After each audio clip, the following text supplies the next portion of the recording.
You tell me, why don't you start the recording? Go ahead, sir. Okay. And I don't have a gavel, so I'm now calling the new advisory board meeting to order. And welcome everybody through TDLR and all you people out there throughout Texas and the world who are connecting with us online. And we're happy to be able to do this. So welcome everyone. Sir, if you could state the time. The time now on my computer says 1:07 p.m. We may take a break in about an hour and a half, and we'll announce that, when we do. And so, again, welcome everyone. And I would ask all the board members to mute their mics in the short run unless they're going to speak. Feel free to speak when you want to. And I'd like to call on Anna Clark, who's been very, very helpful, to call the roll. Yes, sir. David Lauterstein, presiding officer. Here. Russell Rust. Sir, if you could unmute your mic. Maybe they could raise their hand. I don't know if he can hear me. Mr. Rust? Okay, there he goes. Susan Sparks. Here. Paul Stone. I'm here. Can y'all see me now? Yes. Thank you. Caroline Guerin. Here. Carol Wheelis. Here. Antonio Gracia. And Kitra Taylor. I'm here. We have a quorum, sir. All right. Thank you, everyone, for attending. And one person is here who's new to the board, at least to announcing themselves during the advisory board meeting. Kitra Taylor, welcome. And could you tell us a little bit about yourself?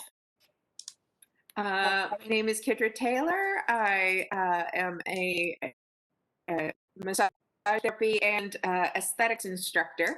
And I come from the aesthetics background, and I'm currently working on my master's in education.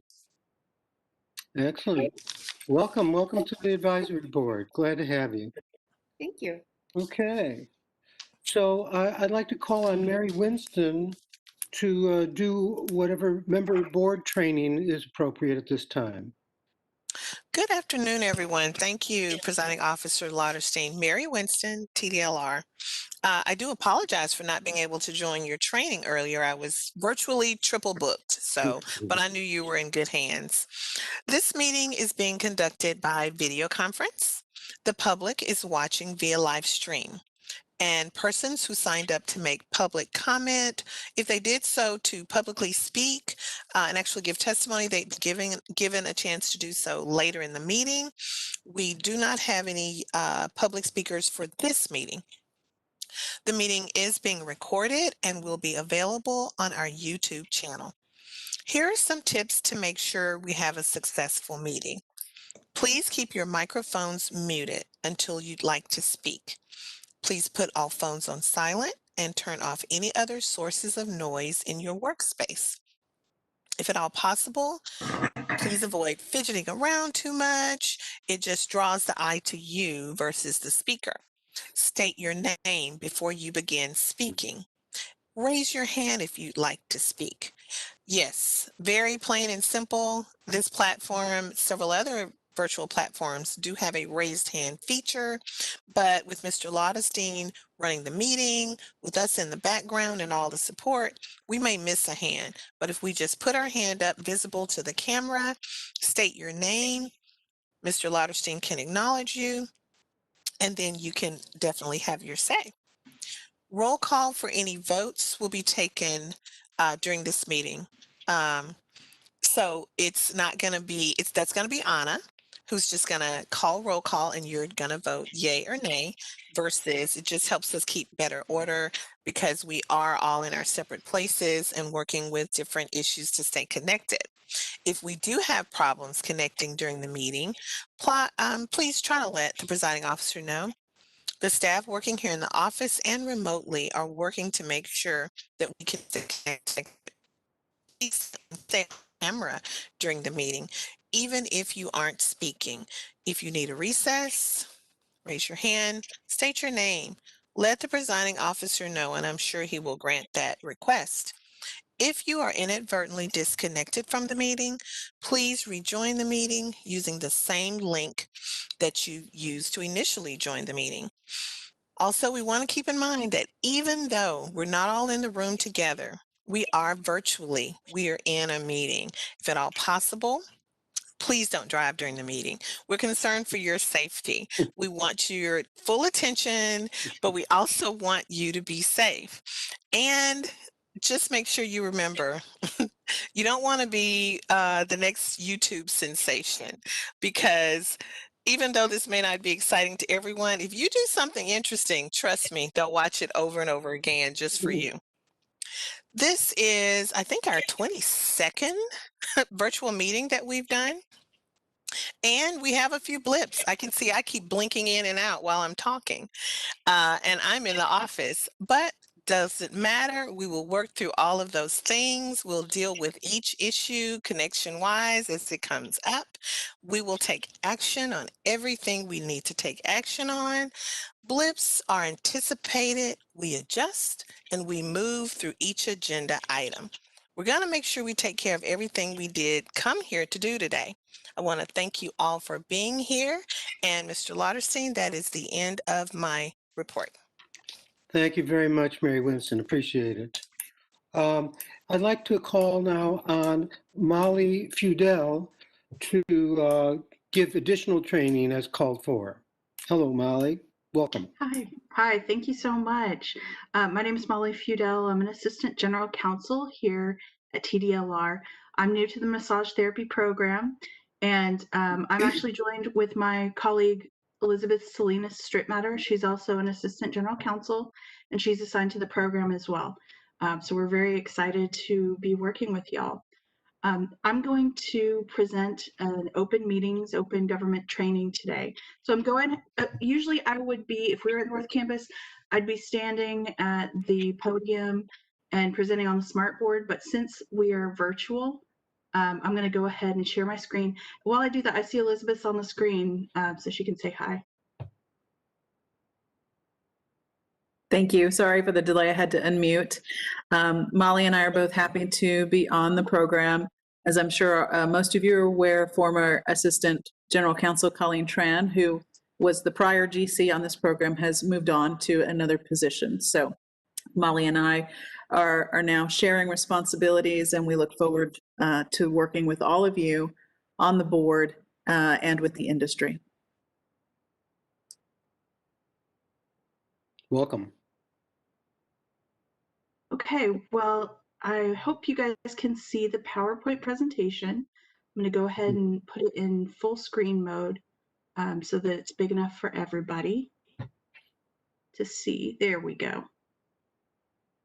All right. So today we're going to go over the Open Meetings Act, the Administrative Procedure Act, and the Public Information Act. And each of these is, the theme is open government. It's sunshine on government. So letting the public know how their government is working for them. We'll start with the Open Meetings Act. So the purpose of the Open Meetings Act is to ensure open and transparent government, and it requires meetings of governmental bodies to be open to the public and to be preceded by public notice of the time, place, and subject matter of the meeting. The act is mandatory, and it's to be liberally construed in favor of open government. So what does this mean for you? What it means is that 5 or more of the Massage Therapy Advisory Board members, that's a quorum, so you guys have 9 members, so 5 or more would be a quorum, may not discuss advisory board business or receive information from somebody else about advisory board business, or take a formal action like a vote unless the public has been given notice of the meeting and that meeting is open to the public. And so when we talk about notice, that's the agenda. And then when you're in that meeting, discussion is limited to what's on the agenda. And that makes sense, so that the public has a right to know what will be discussed so they can decide whether they want to watch or not. So one question that always comes up is about social functions, conventions, and workshops. So keeping in mind that a meeting occurs whenever there's a quorum, could the governmental body ever meet in an informal setting without violating the Open Meetings Act? And the answer is yes. So you're free to engage in conversation that's incidental to the event, but the discussion will be subject to the Open Meetings Act if a quorum's involved and that discussion wanders into something that is not incidental to the event. Or if you decide to take formal action, that always has to be done inside a formal meeting. So the walking quorum is something you've probably heard about. It's when fewer than a quorum of members engage in a discussion about official business and then communicate those discussions to other members. So we have an example that's coming up, but it's kind of like a game of telephone where it's not a quorum that speaks all at the same time. It's less than a quorum, but eventually that gets communicated to a quorum. And what happens is eventually a quorum is discussing official business outside of that meeting. So it's a violation of the Open Meetings Act. So here's your example. So on a 5-member advisory board, so 3 would be a quorum, 2 members exchange phone calls and emails talking about an upcoming rule change, and they exchange their research that they've performed regarding the issue. And then one of those board members forwards that to another member. So at that point, you've got 3, which is a quorum, who've all engaged in this discussion, and it's outside of an official meeting where notice has been given to the public. So that is a violation of the Open Meetings Act, and we definitely do not want that to happen. So walking of quorums can happen during conference calls, video conferences. They can really happen without you anticipating it. So you always want to be on the lookout for it. So hallway discussions is also a thing. If we were meeting at North Campus, for example, during a recess or after the meeting has adjourned, you have to really be careful to make sure that you're not discussing things where your fellow advisory board members could hear and then communicate that to somebody else. The walking quorum can also take place over email and text and even over social media. So for example, if somebody posted on Facebook or Twitter about an issue within the advisory board's jurisdiction, and then a quorum looked at that, that technically would be a meeting that occurred outside of a properly noticed meeting. So some best practices: avoid the walking quorum, don't discuss the advisory board business with one member and then communicate that to other members. Don't email or text about that advisory board business and forward that to other people. And don't create social media posts about advisory board business where it's likely that a quorum would look at it. Discuss the items on the agenda only. So we're here in the meeting and staff is going to be listening and making sure that the discussion doesn't wander off the topics that are on the agenda. If you want to talk about something that's not on the agenda, just propose putting it on the agenda for the next meeting. And during public comment, don't respond to or discuss the issues that are raised during public comment unless those items are on the agenda. So generally, public comment is an opportunity for you to just listen and take in what you've heard and not engage in a back and forth. So of course, like all laws, there are going to be penalties for violating it. On the civil side, somebody can go to court to stop an action that's taken in violation of the Open Meetings Act. And then there are criminal penalties too for either knowingly participating in a walking quorum or a closed meeting. It's a misdemeanor and it can be punishable by a fine or jail time or both. We've given you some resources here. These should all have been provided to you in a packet as well. So you don't have to feel like you don't have to look at these and write down the URL or anything. At the bottom is the General Counsel's office phone number. That's our general phone number, so feel free to call it anytime you'd like. I'm going to move on to the Administrative Procedure Act.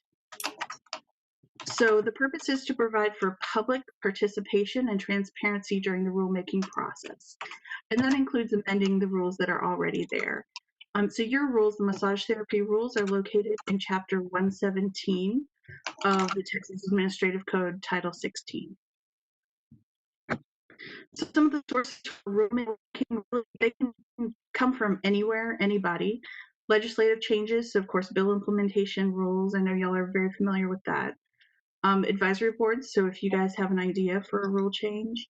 TDLR staff, we're always looking at the rules to figure out, what should be improved upon.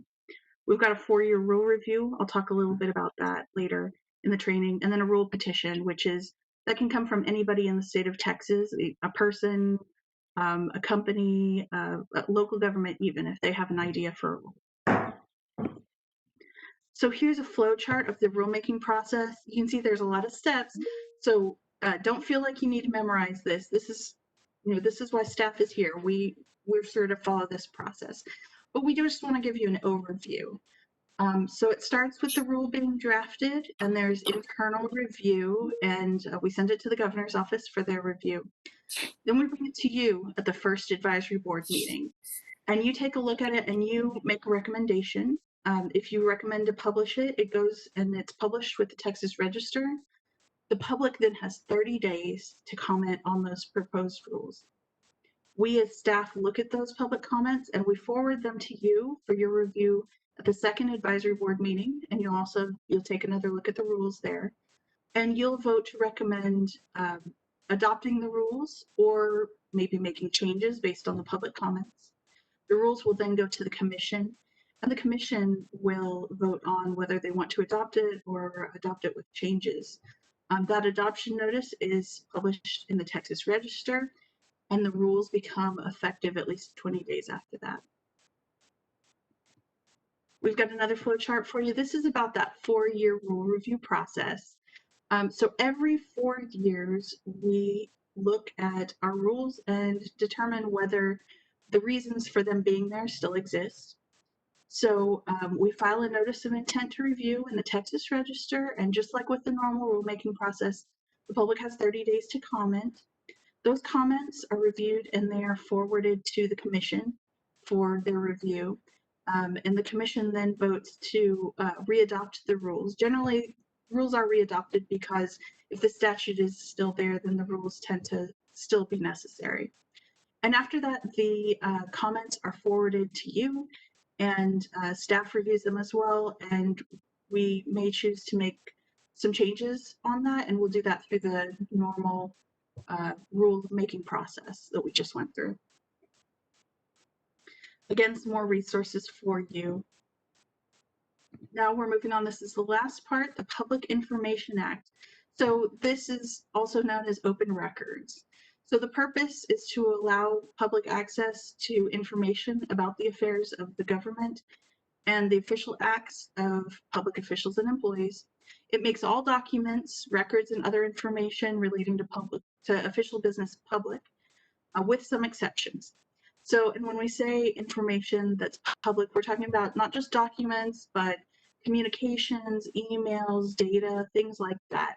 And it could be on a computer that's owned by the government or paper files, or it could even be on a device that's privately owned, as long as the information that's requested is related to the acts of the public, of the government, excuse me. And the act, like the Open Meetings Act, is liberally construed in favor of granting requests for information. So the general rule is that public information is open to the public and available upon request. But then there are some exceptions.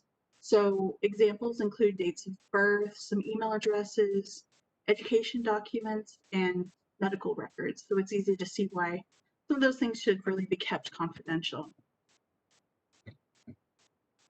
So if you receive a written request for records or correspondence or anything that looks like it might be a public information request, please forward that request as soon as possible. You can forward it to the General Counsel Open Records team, or just go ahead and forward it to the advisory board team. They'll forward it to us and they'll send it to the right place. Also, if you get a request from us for information, because we're trying to fulfill a request, please respond as soon as you possibly can. The reason why is because we are working on a deadline ourselves. So the statute requires a prompt response. We have to respond to the request as soon as possible, but no later than 10 business days after we receive that request.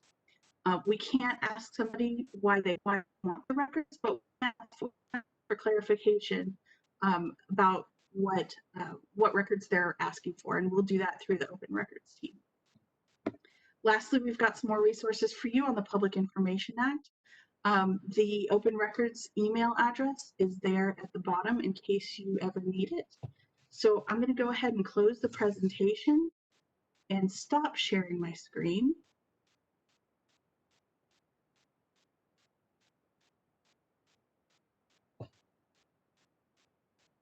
And I'm available for any questions that you might have.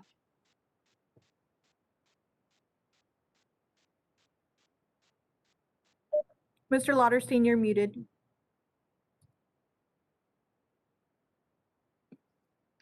Are there any questions for Molly Fudel at this time? Okay, well, yes. A question. Will that PowerPoint be available by email? You send me a Sure, copy? yes, we can email that to you. Thank you. You're welcome. Thank you, Mr. Gracia. Anyone else? Okay, well then, thank you very much. And let's move on to approval of minutes. And are those going to be displayed then for us full screen? I don't have them up, but I can pull them up if you'd like. Or maybe it'd be good, just, I don't know that I've seen I didn't look at the minutes recently, so maybe other board members might like to see them, if you don't mind. Not at all. Thank you.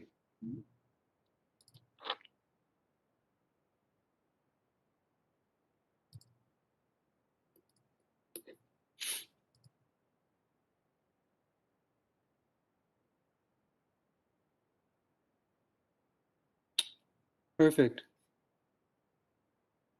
Board members, would you take a look at that and see if you have any corrections or additions?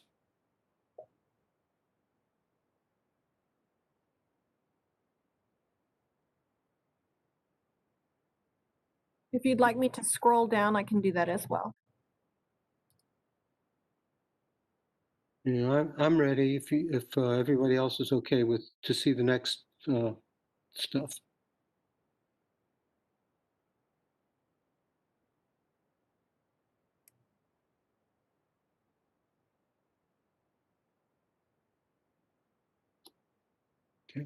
I'm Board Member Paul Stone, and I would make a motion if everybody's had time to review those. I'd make a motion to approve the meetings approve the minutes rather from the meeting from November 19th, 2019. Thank you. Is there a second to that motion? Caroline Guerin, I'll second it. Thank you. All right, well then we are, I think, Anna, would you do a roll call vote then to approve Yes, the sir. minutes? Russell Rust, Aye. Susan Sparks. I'm sorry, ma'am, you're muted. Aye. Paul Stone, Aye. Caroline Guerin, Aye. Carol Wheelis, Aye. Antonio Gracia, Aye. and Kitra Taylor. Oh, Aye. and David Lauterstein, presiding officer. Aye, thank you.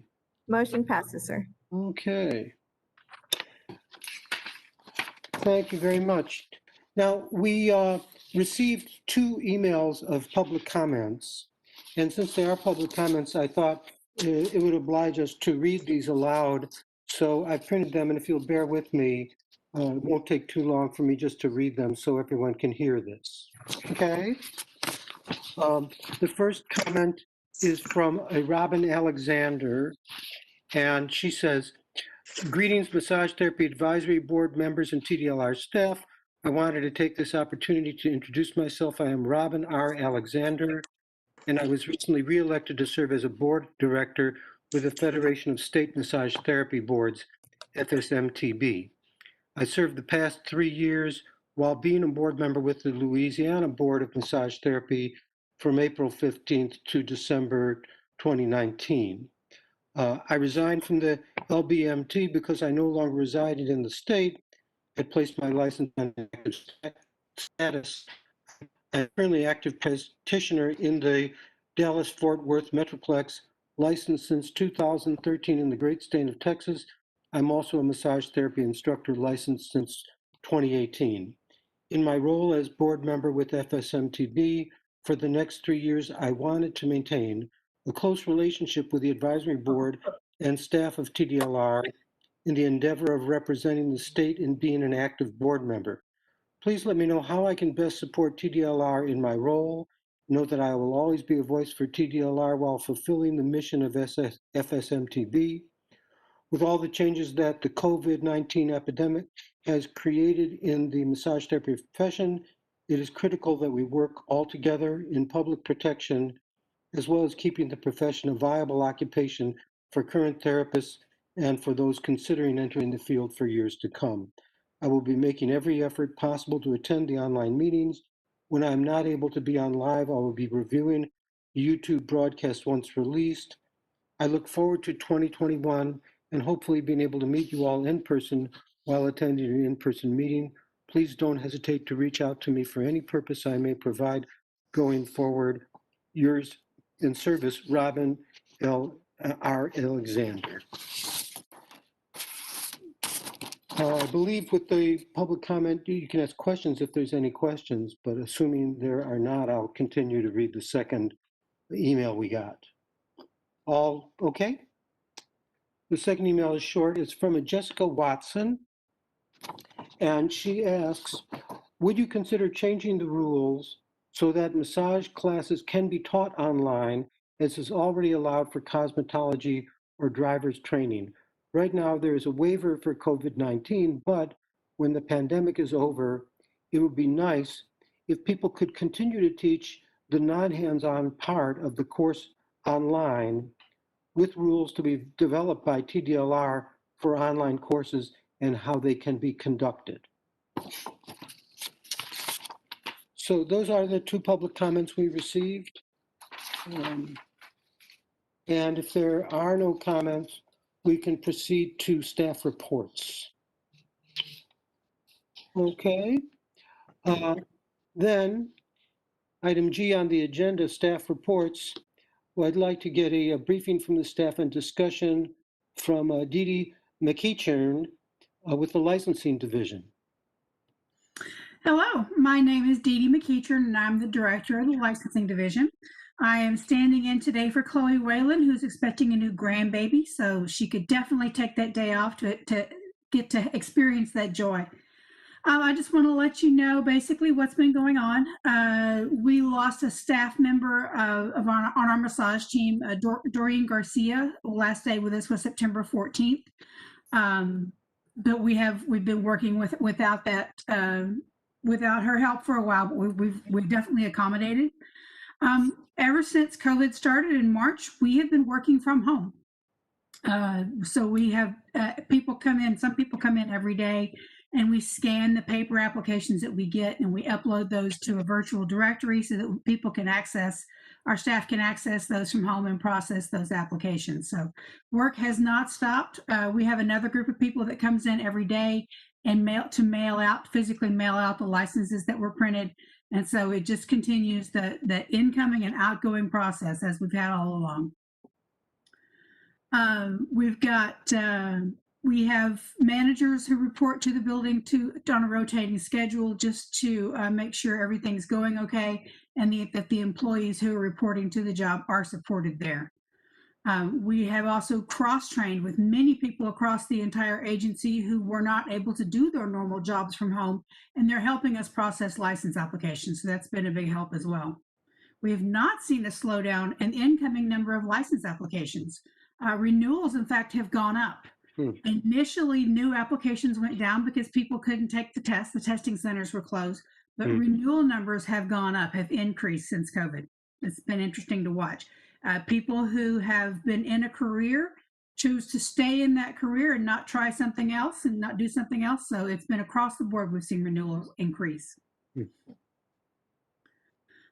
So for our statistics, so overall in the massage therapist, we had last year in FY20, we issued 1,247 new licenses, and this year so far, which started on September 1st, we've issued 125 new ones. 9,962 renewals last year, with 833 this year, with a total licensed population of massage therapists at 24,940 last year and 24,694 this year. So those numbers have gone down just a little bit, but they will definitely be at the same number. They'll probably exceed last year's population by the time we get to the end of August. So for the massage therapy instructors, last year we had 132 new licenses and 13 originals. We had 598 renewals, and this year we've had 34, with a total instructor population of 1,417 last year and 1,421 this year. So probably some of those massage therapists last year are also become instructors, because that number's going up a little bit, which is great to see. And then for establishments, last year we had 331 establishments, and this year we've had 14 new ones already. We had 483 renewals last year and 60 new ones already, which is a great sign to see that. And a total population for establishments last year of 2,033, and this year we're at 2,012 so far. Are there any questions? Okay, I will be here throughout the meeting. Russell Rust? Yes, sir. Yes, ma'am. Is it possible, Russell Rust, is it possible for y'all to communicate with the customer service there that are telling applicants that the school is required to send them the transcript? That is not a requirement for the massage therapist. It may be for cosmetology or other things, but the student actually mails in their transcript that we give to them, but they're being told by customer service it's the school's responsibility to send the transcripts in on their behalf. That is not an accurate statement, and I don't know where the miscommunication is. I'm pretty sure cosmetology and some of the others, the schools do that, but that is not a requirement for us, and that's what they're being told. You are correct. That is a requirement for cosmetology, and we'll have Dawn Robinson here from customer service in a few minutes to give a report as well, so she'll be able to help you with that. Thank you. You bet. Thank you, Rust. Okay, any other questions? Okay. Now I'd like to call upon Dawn Robinson to give the report from the Customer Service Division. Good afternoon. My name is Dawn Robinson. I'm one of the customer service managers here at TDLR. You have before you is actually the main responsibility of our customer service division is to respond to the licensees and our customers' emails and phone calls. You have in front of you respectively, we responded to over 12,600 emails, and we responded to over 33,000 phone calls, which is broken down for our fiscal year 2020. And I did make a note that you're saying customer service is telling our licensees that the transcript is required to be sent over by the school. And you're saying that's not the case. I will note that and pass that on to our customer service reps.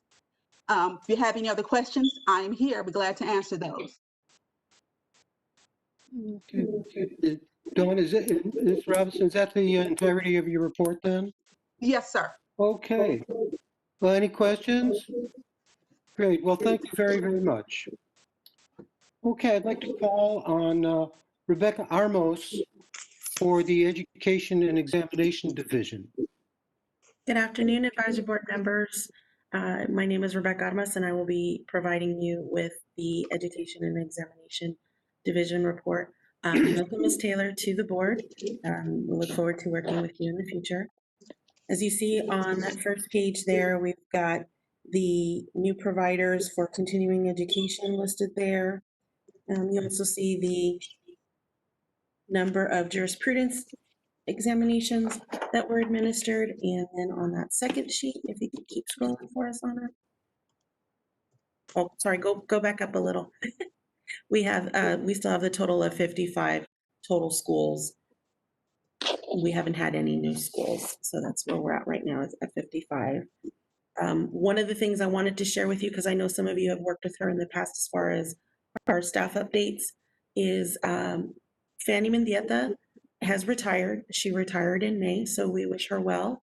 We haven't been able to replace her because, you know, she's pretty irreplaceable, but I know that some of you have worked with her in the past, so I just wanted to share that with you, that she's now living the good life. She's retired and, and, you know, tending to her son, so we wish her the best.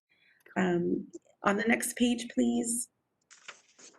Under our current projects, we've been working, our staff has been working diligently with getting palms together and making sure that it's running smoothly. As of yesterday afternoon, we have 1,119 student permits that have been issued. So that's kind of exciting. I know that somewhere on one of the further down bullet points, it talks about the FAQs. The FAQs are now on our website, so you can view those now on our website. We've got the instructional videos to help with palms.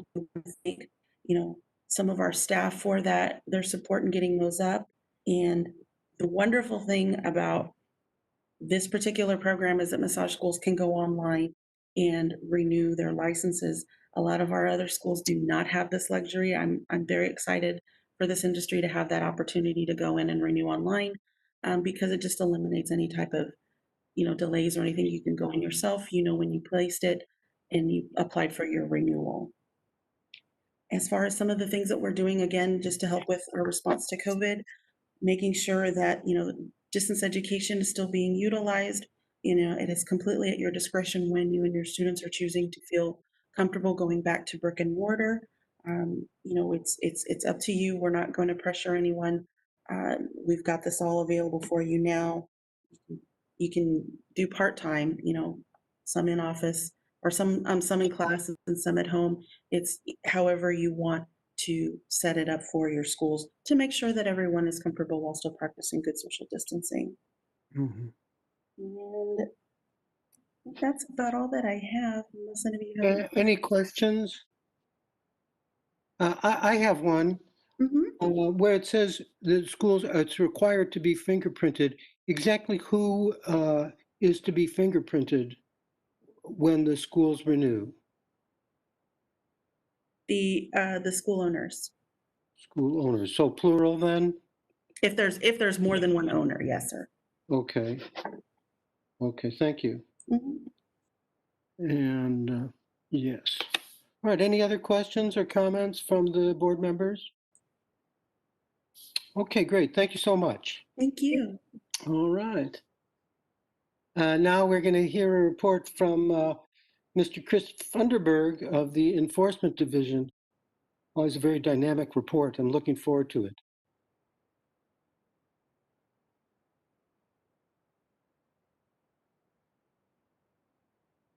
If he's here. I'm sorry about that. My name is Chris Funderburg. I'm a prosecutor with the Enforcement Division. I'll present that division's report today. First, I'd like to go over some case highlights, some recent, excuse me. Sorry, I'm technical difficulty here. I'd like to go over some of the staff report personnel updates. On February 15th, Debbie Hawkins was promoted to legal assistant supervisor. Debbie has worked for TDLR for 8 years as a legal assistant in the Enforcement Division. On March 1st, John Medlock was promoted to chief prosecutor. John's worked for TDLR for 7 years, previously serving as a prosecutor and senior prosecutor in the Enforcement Division. On May 1st, Trevor Thielen was promoted to senior prosecutor. Trevor has worked for TDLR for 9 years and is a prosecutor in the Enforcement Division. On August 31st, investigations manager Greg Dodson retired after 22 years of service with TDLR. Greg oversaw the investigation sections with the Enforcement Division, which includes 42 investigators. This position is currently posted on the department's website and we hope to conduct interviews soon. On August 31st, Prosecution Legal Assistant Manager Daryl Kuntz retired after 18 years of service with TDLR. Daryl oversaw the Prosecution Legal Assistant section within the Enforcement Division, which includes 33 legal assistants and administrative assistants. On August 31st, Senior Investigator Esmer Arigiho retired after 21 years of service with TDLR. Esmer conducted investigations of cases in the building, mechanical, water well, and property tax programs. On October 1st, Jackie Ravella was promoted to prosecution legal assistant manager to fill the vacancy created by Daryl Kunz's retirement. Jackie has worked for JDLR for 18 years, previously serving as a legal assistant supervisor in the enforcement division. So congratulations to all of them. The next section of enforcement's report is a collection of statistics that summarize the movement of enforcement cases from opening to closing. The Texas legislature chose these particular statistics to serve as the performance measures used to determine the extent of enforcement success within a fiscal year, and so our report focuses on them. Before discussing these statistics further, I thought it might be useful to provide some information that provide the information that they summarize into some context. To do so requires a closer examination of the case resolution process. This process begins when the department receives a report that alleges a violation of the governing rule or law, and in response, the department opens up an enforcement case. Almost all of these reports originate either from observations made by our field inspection division that are then summarized in inspection reports, or from complaints filed with the department by consumers. Once a case is opened, it is typically resolved either formally or informally. Informal action is a resolution where no penalties or sanctions are imposed. There are several possible informal resolutions, but two types predominate: the dismissal of the case for insufficient evidence and the dismissal of the case after formal warning. And I apologize, I heard some noise in the background. I don't know if it was someone had a question for me. If you'll just say my name, that way I'll know it's you and not background noise. So the dismissal of the case after a formal warning can occur if there's sufficient evidence to prove a violation, but due to the circumstances of the case or for policy reasons, formal action is unnecessary. And instead, the respondent is sent a written warning letter, and the case is closed. The three most common formal methods of case resolution all seek to impose penalties or sanctions, but their process is quite distinct. The first method is litigation, which, win or lose, almost always ends in a commission order. The next is a win by default, which ends in a default order. The final type of formal case resolution is through negotiated settlement, and that ends in an agreed order. I hope this background helps clarify the enforcement action summarized as statistics in the next section of our report. Please note that all these statistics are derived from enforcement activities during fiscal year 2020, which began on September 1st, 2019 and ended August 31st, 2020. As you can see, 906 cases were opened that year and 868 closed. The net difference is only 38 cases. Average time to close was 191.3 days, with 57.37% of the cases resolved in 6 months, and with 25% of the cases closed, resulting in disciplinary action. On August 31st, 2019, there were 593 massage therapy cases still pending. The statistics in the next section, case outcomes, have been thoughtfully arranged by pie charts by Griselda Perez, but one of enforcement's 2 case management analysts and the primary author of this report. I'll refer to these charts as we continue reviewing these statistics, which, as we discussed earlier, summarize the outcomes of the 4 primary methods of case resolution. First, in the pie chart on the left, you'll notice that approximately 27% of massage cases are classified as criminal history cases. These cases are opened after review of an initial application for licensure or an application for renewal that is flagged for conduct that may require the denial of a licensure or revocation of an existing license. These activities only, these criminal history actions do not seek administrative penalties. One of the reasons why criminal history cases are distinct enough to warrant their own statistics separate from the other cases, as we'll see in a minute. But first, I'd like to focus on the departmental and consumer cases, which with a respective 21% and 56% of the pie. Of these cases, 4 cases ended in a commission order, 13 in a default order, and 174 in agreed orders, for a total of 191 cases formally resolved. Finally, near the end of the list, we can see that 646 department and criminal history cases in the massage therapy industry were resolved informally. The next several stats exclude informally resolved cases, and instead are solely derived from the cases that ended in disciplinary action. The exact nature of the disciplinary action that the department seeks to impose depends on the severity of the violations alleged, and may include administrative penalties, license sanctions, or both. The combined value of the administrative penalties assessed by these cases was $474,840. Of that, $392,065, approximately 80%, has been collected. Finally, of the departmental cases, that is, of the non-criminal review cases that sought license sanctions, 20 imposed revocation. You'll notice that the number of license denials, along with its close equivalent, the denial of an application for license, is noticeably higher at 38. This is at least in part attributable to the revocation by law imposed by massage therapist licensees upon conviction or otherwise pleading guilty to a variety of criminal acts, including prostitution and other sexual offenses. Some other highlights of fiscal year 2020, the first year that enforcement used cease and desist orders against recalcitrant unlicensed individuals in business. And this was the first year that a massage therapy settlement agreement included restitution for a complainant. I'd like to think that 2020 was a good year for our division. Next, you'll find that the top 10 violations as initially alleged in massage therapy, and the top 10 violations still live when the case is resolved. These lists demonstrate regulating unlicensed activity of all stripes continues to be one of enforcement's highest priorities at both the beginning and the end of the case resolution process, and also reflects the priority we place on resolving allegations of sexual contact and or criminal activity when that activity is within our jurisdiction. Finally, we reached the last section of reports, several summaries of representative massage therapy enforcement cases. Before I start, I'm going to say the same thing that I say at each meeting, as I think it should be heard. Enforcement's role is not punitive. It's a rare case where revocation is an absolute must. Instead, the vast majority of cases serve as tools to incentivize respondents to become compliant and then stay that way. We'd almost always prefer to offer a reduced penalty in exchange for a guarantee of remedial action and their agreement to adhere to the laws and rules. And I hope these 5 cases reflect this attitude. The first case, resolved by Morgan Combing by negotiated settlement, is notable for several reasons. First, it is one of the first cases where a respondent's unlicensed activity was the subject of a departmental cease and desist order. Also worthy of note is the range of violations alleged, including a new violation allowing individuals to reside at a massage therapy establishment. This violation was created by the Texas legislature during its last session, and this new law allows the department an opportunity to directly intervene in human trafficking, which is the context in which this violation is often encountered.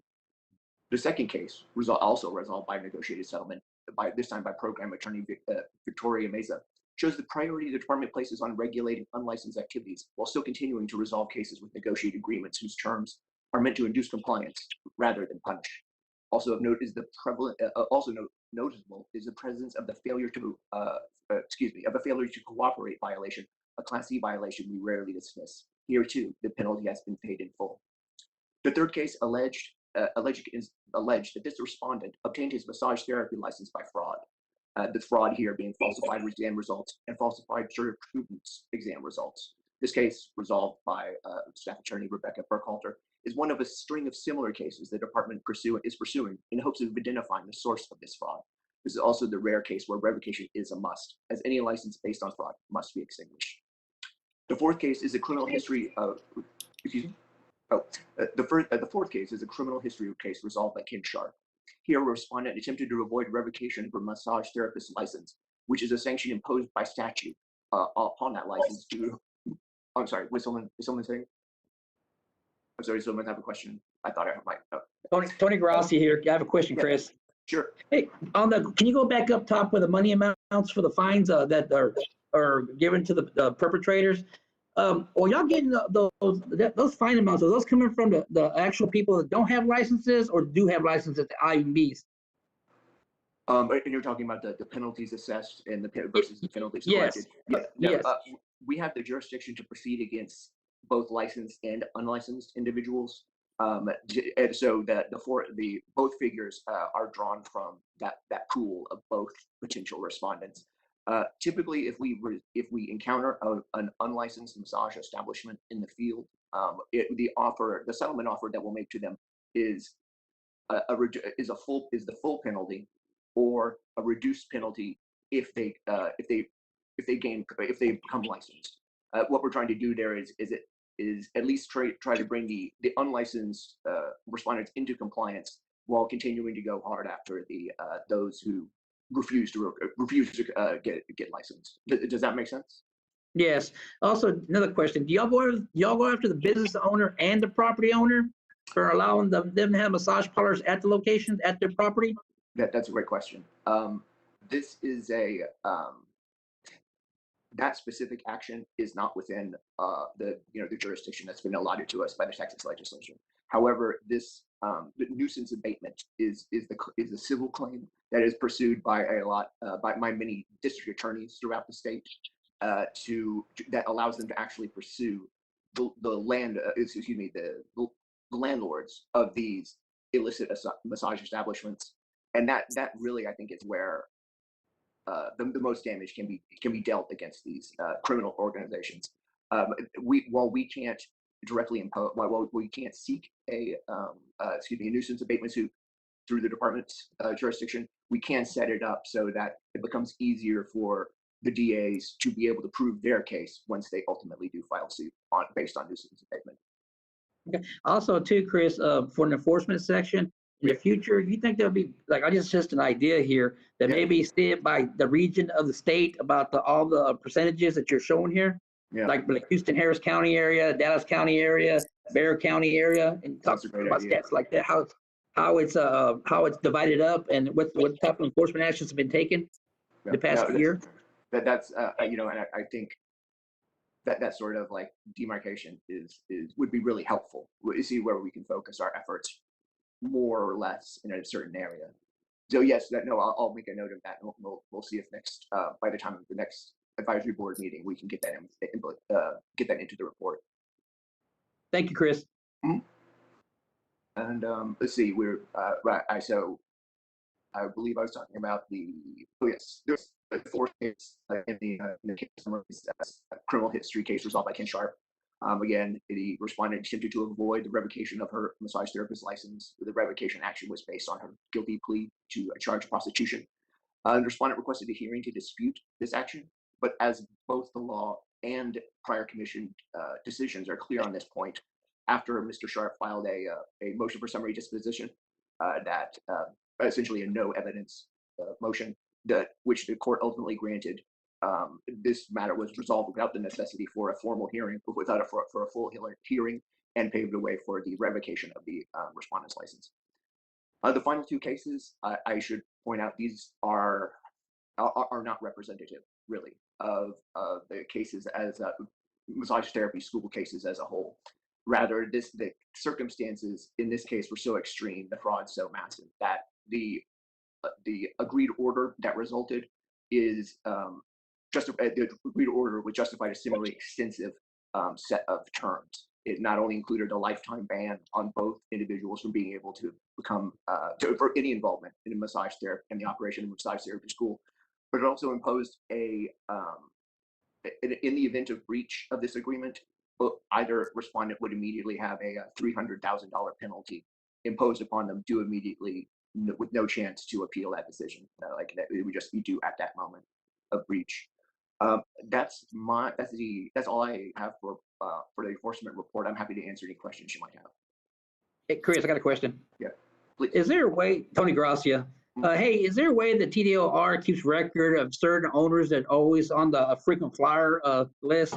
Like they can, like basically, they own they can show up in one city, like in Houston, but then they have like 2, 3 massage parlors, but also they have one in Dallas or have one in San Antonio. Is there a way that TDR keep records of stuff like that? It's funny. We have, I don't know, I hope I'm not disclosing too much, but we actually have a list, and it's called the frequent flyer list that we maintain the same names that we keep seeing over and over again.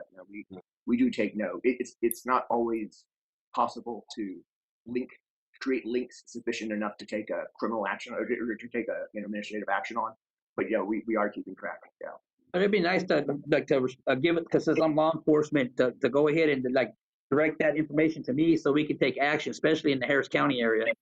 Yeah. No, that's a great idea. I'll probably have to speak with GC about releasing department information in kind of a public way, but I think an open records request filed with us would probably be able to enable us to give that to you immediately. Chris, so you have it. Yes. Listen, Russell Rust has had his hand raised. Russell. Hi, Chris. Russell Rust. Okay, 2 questions. Yes. One question is on a violation or an administrative penalty that happened. I don't know if you want the complaint number, but the gist of it is the respondent allowed 2 employees to engage in sexual conduct in the massage establishment. Okay. This person, the respondent, was assessed a administrative penalty in the amount of $2,000. At this time, why was this person's license not revoked? Because the owner of a massage establishment is responsible for all employees in their facility. I honestly, that's something I'm going to have to look into and get back with you. if that's the case that's been assigned to me, that facts aren't familiar to me. Well, it's already been settled, so it's already in the violate down in the search where you can search violations and administrative penalties. Do you, perhaps we can take this offline, but if you have a case number, I'd be happy to look it up. Okay, it was just curious because there is a couple of them throughout the violations where they engaged in sex and they were fined an administrative penalty. I thought maybe that would be an automatic revocation of the license, and maybe I'm hearing that or not understanding that clause of it. Well, you're absolutely right in that massage establishment owners have a general duty to prevent sexual conduct from occurring on the premises of their establishment. It's not the prostitution conviction that we were referencing in the case above. That is by law. Like, that is not something where there's a whole lot of wiggle room for respondents. But with the sexual contact on the premises, I believe is not revoked by law. And it's not a revocation by law. Instead, we have some flexibility as to what penalties and sanctions we're going to see. But I would like to take a look at that case for you and get back to you. Okay. And then my one other question, when we get to the case number, your last one about the school, pretty much know at this time, y'all are not going to be able to investigate any of this because there are no students on campus. They're all virtual. So knowing who these virtual students are, this whole case, which y'all happened on for the fraudulent and as you said, never attended any class or stepped on campus at this time with virtual learning, y'all have no control over who's in a class or not in a class. Even with the student permits now, as an inspector comes in, they do an inspection of the class, they have the student permits, the pictures right there, trying to verify who each student that's supposed to be in that class is virtually impossible at this moment. Can I just, this is Elizabeth at the General Counsel's office. Can we please refrain from commenting on case investigations as it may impact our reviews later down the road? This is already settled, ma'am, so it's out for public comment. Yes, but it was a general comment about those investigations. So it's fine, but I think we need to move on. Oh, good. Well, thank you both very much. And any other questions for Mr. Funderburg, please? Okay, in that case, I'm sorry, go ahead.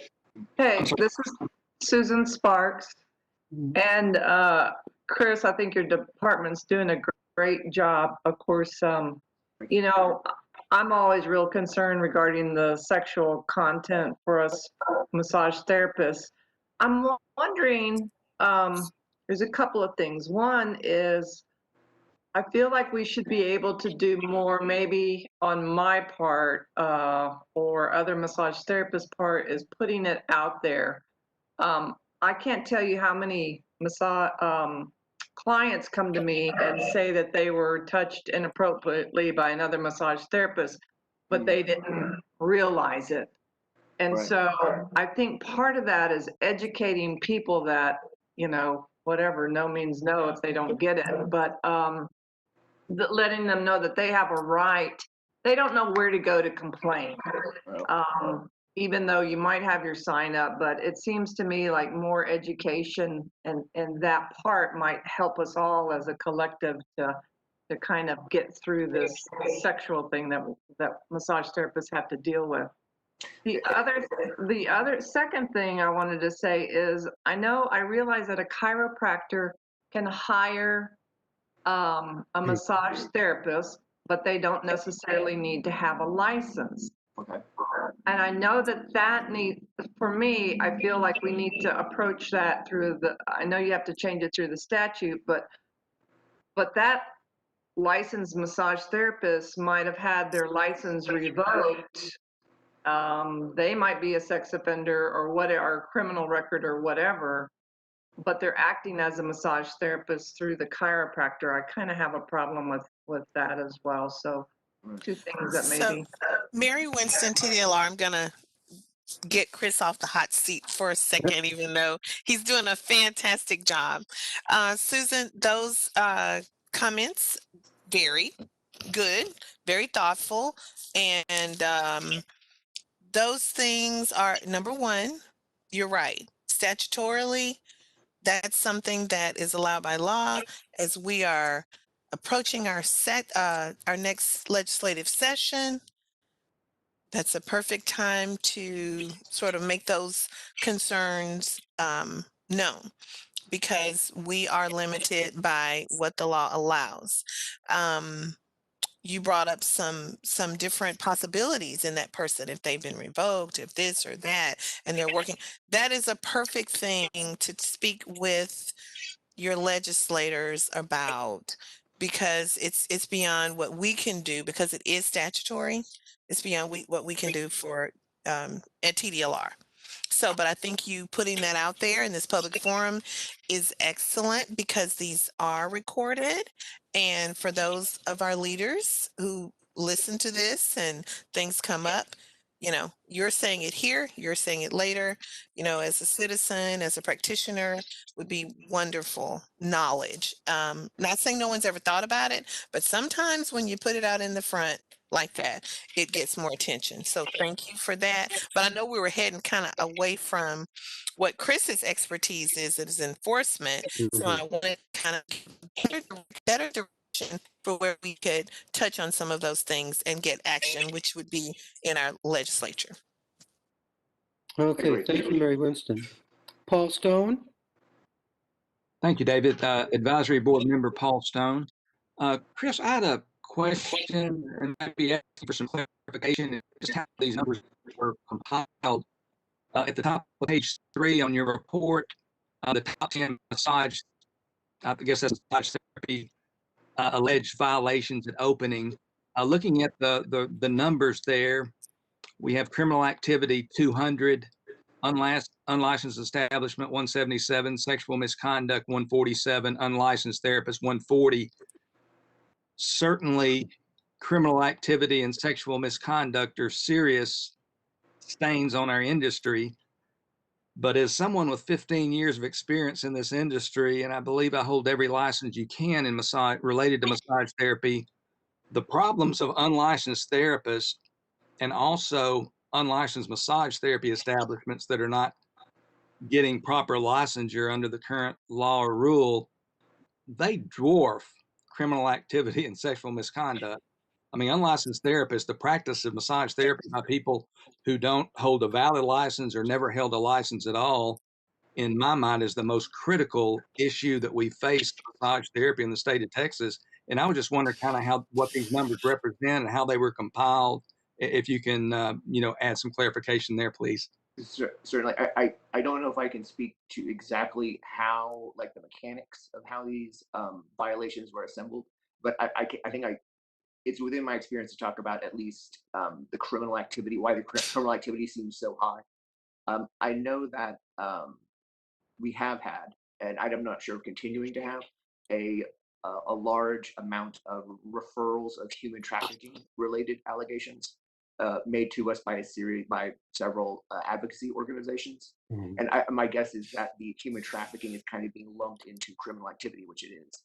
But because of the majority of, and I don't, this is public record, that the majority of those actions are dismissed simply because we have no evidence to proceed upon that. And I'm being advised that criminal activity is the criminal history cases. So okay, that makes more sense. Criminal activity here, I think, means when we review license applications and we find a prior criminal activity or some other activity that makes us want to not give this person a license, that's a case that's open. So Chris, I think Mr. Russi has some additional information on this. He's our stats guy. I'll let him field this one. Chris, before Russi jumps in, Mary Winston, TDLR, I want to jump in as well. So we have a slight dichotomy here when we talk about enforcement, and enforcement is in the box of the laws and rules that are in place that they are here to enforce. In a certain element who has invaded your industry, it does not fall within the laws and rules because they're not licensed. Okay, so they're unlicensed establishments, and we've talked about them a little bit today. And we can, of course, bring an enforcement action for unlicensed activity. However, We're not law enforcement. So this brings us to things that are actually criminal. We're talking about IMBs, which are not massage establishments. They are illegal massage businesses.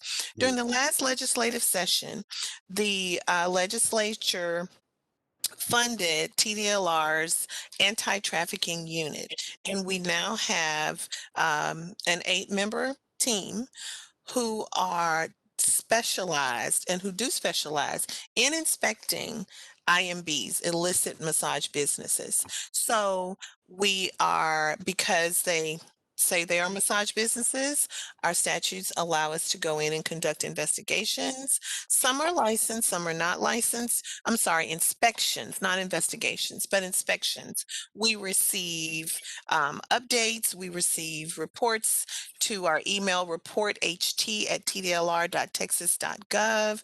We have inspectors who cooperate with and coordinate with law enforcement. Mr. Garcia, we've been in contact with Houston. El Paso, so many different communities, Stephenville, so many different communities throughout the state, by law enforcement, by anonymous complaints, by folks who call in. Our enforcement work division will get complaints that just say human trafficking. There is no violation in our statute and rules for human trafficking. However, this set of inspectors, in coordination with law enforcement and non-governmental organizations, we go out and we get inspections, conduct inspections, and provide inspections reports and evidence for law enforcement to move forward in that kind of case. So this is a little different. We don't have another currently program in TDLR that this sort of element has slipped in like this, right?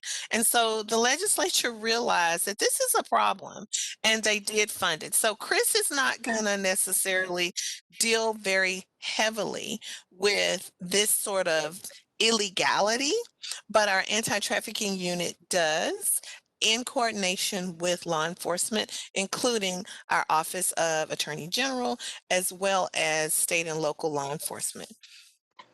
And Mary's absolutely right. There was one aspect of it, though. I think what I was being told by Chris Russi was that the criminal activity noted in that first section is actually referring to criminal history revocation. They're criminal history cases and not human trafficking.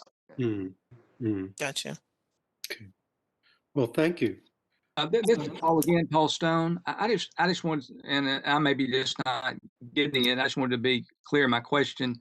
I mean, this report would seem to reflect that for the fiscal year 2020, which was completed, I guess, August 31st of 2020 in you guys' case, and it says alleged violations, I'm assuming that's complaints. I mean, this would seem to purport to me that you guys only had a total of 140 reports of unlicensed therapists and 177 reports of unlicensed establishments, or am I missing that? I believe that is correct. Yeah, and again, the actual raw information that these stats are distilled from is not known to me. But I mean, what you've said to me makes sense. Like just looking at the numbers. Chris, if you want me to chime in for a second, I Yes, can. please. Yes. Okay. Chris Russi, Management Analyst Enforcement Division. Mr. Stone, so what you're seeing here with statistics, and Chris and Mary are right. They've touched on that, we are complaint driven here in the Enforcement Division. We do have some proactive elements of the agency, such as field inspections, such as the new human trafficking unit. But this right here are those that made it to the complaint or to the case stage.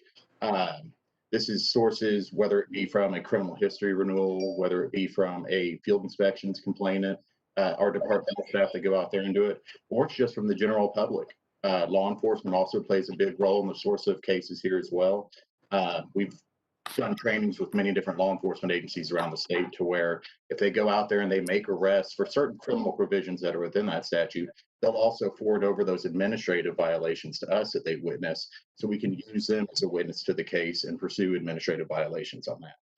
But to just kind of wrap all that up, what you're seeing here, this is based off of what we're getting.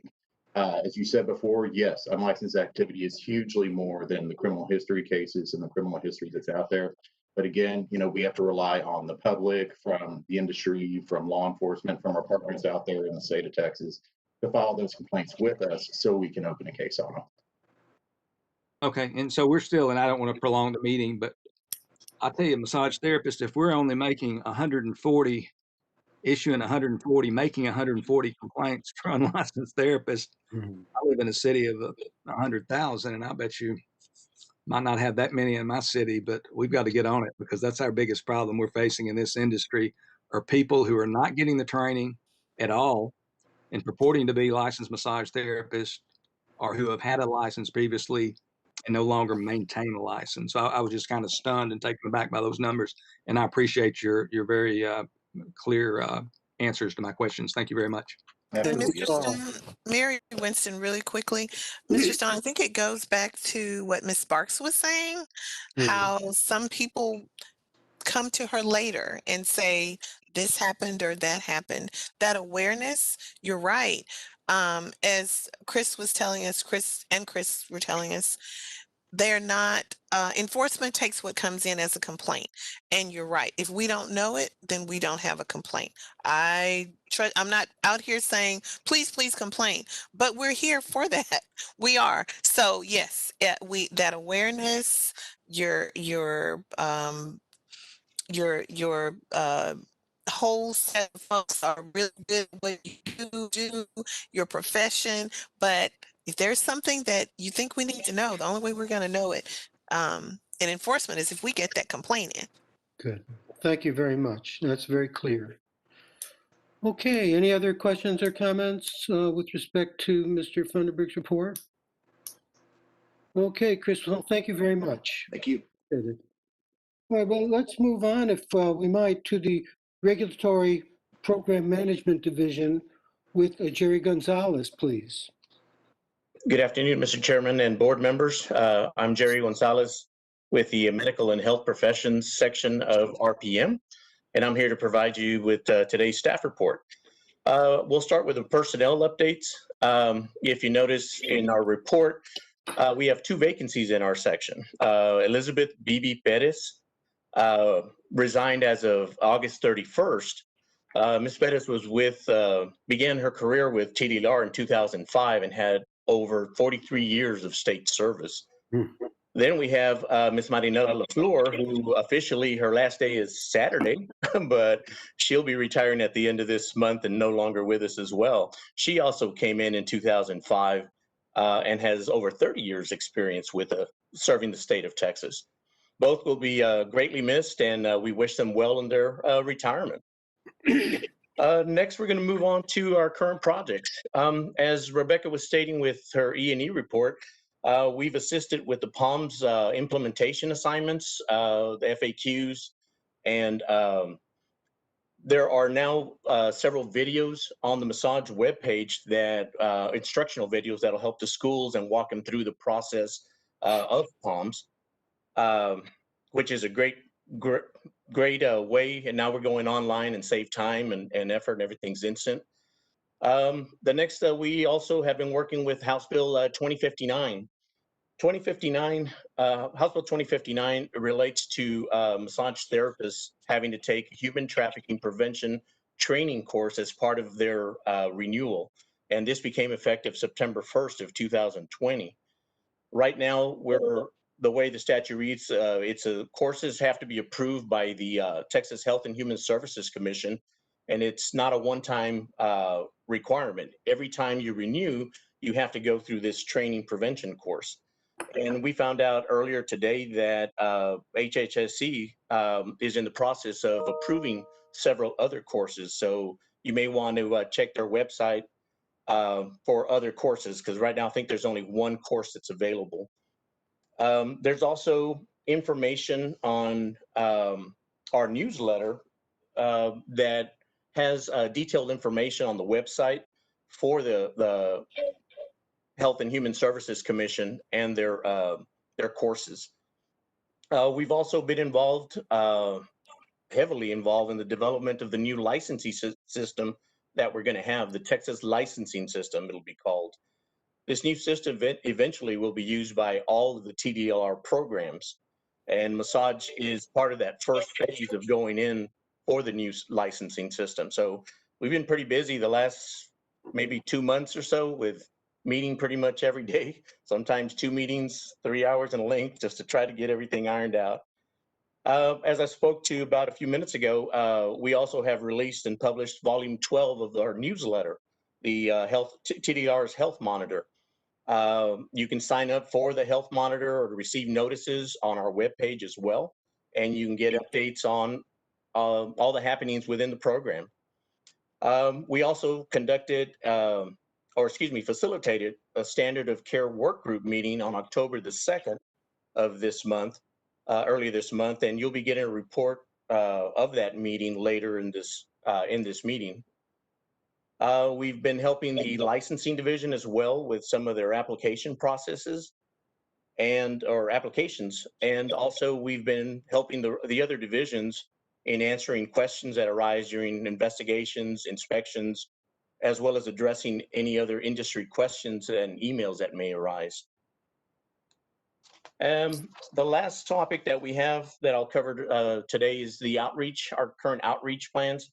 Needless to say, due to the COVID-19 pandemic, we were scheduled to attend 2 conferences, the American Massage Therapy Association's Texas Chapter Convention, as well as the Texas Administrative Education Committee Conference, both of which were to be held in April, but were canceled due to the pandemic.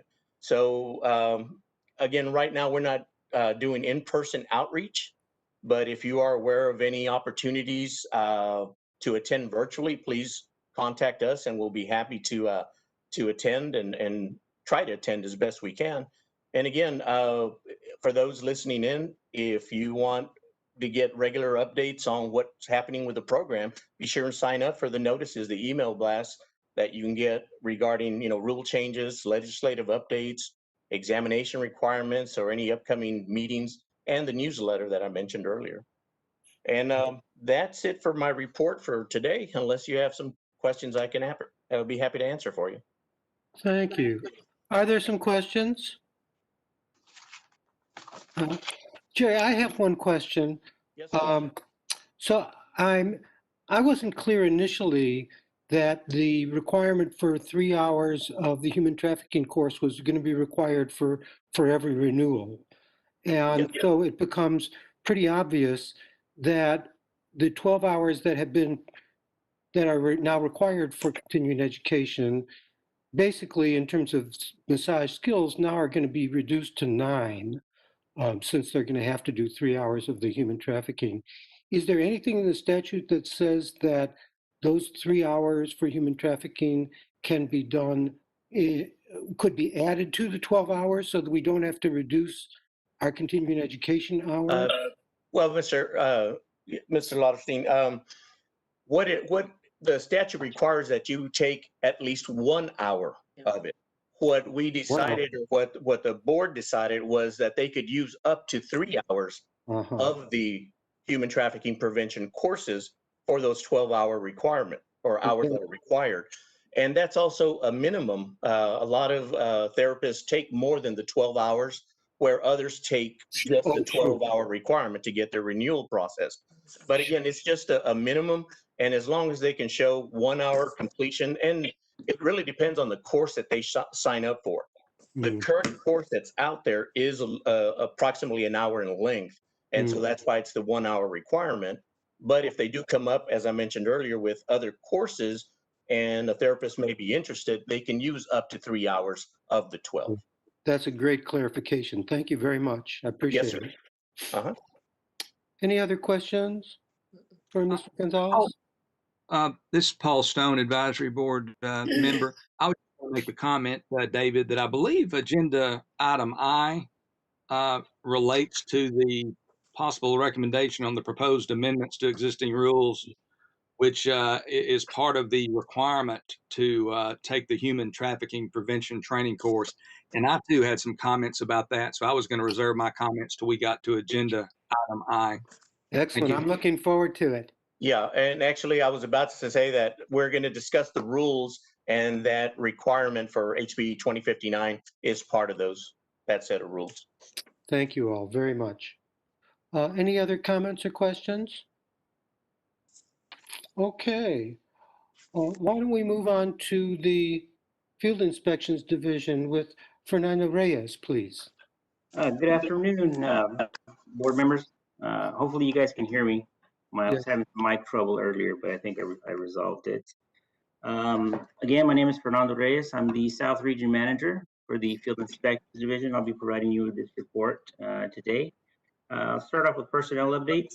We recently posted for an Inspector 5 in the East Region, which is in Harris County and those surrounding areas. Interviews were held on the 13th through the 15th, so we're still reviewing applications, and we will be announcing somebody who got that position shortly. I also wanted to add, and usually we wait till the person retires, but this is a special person.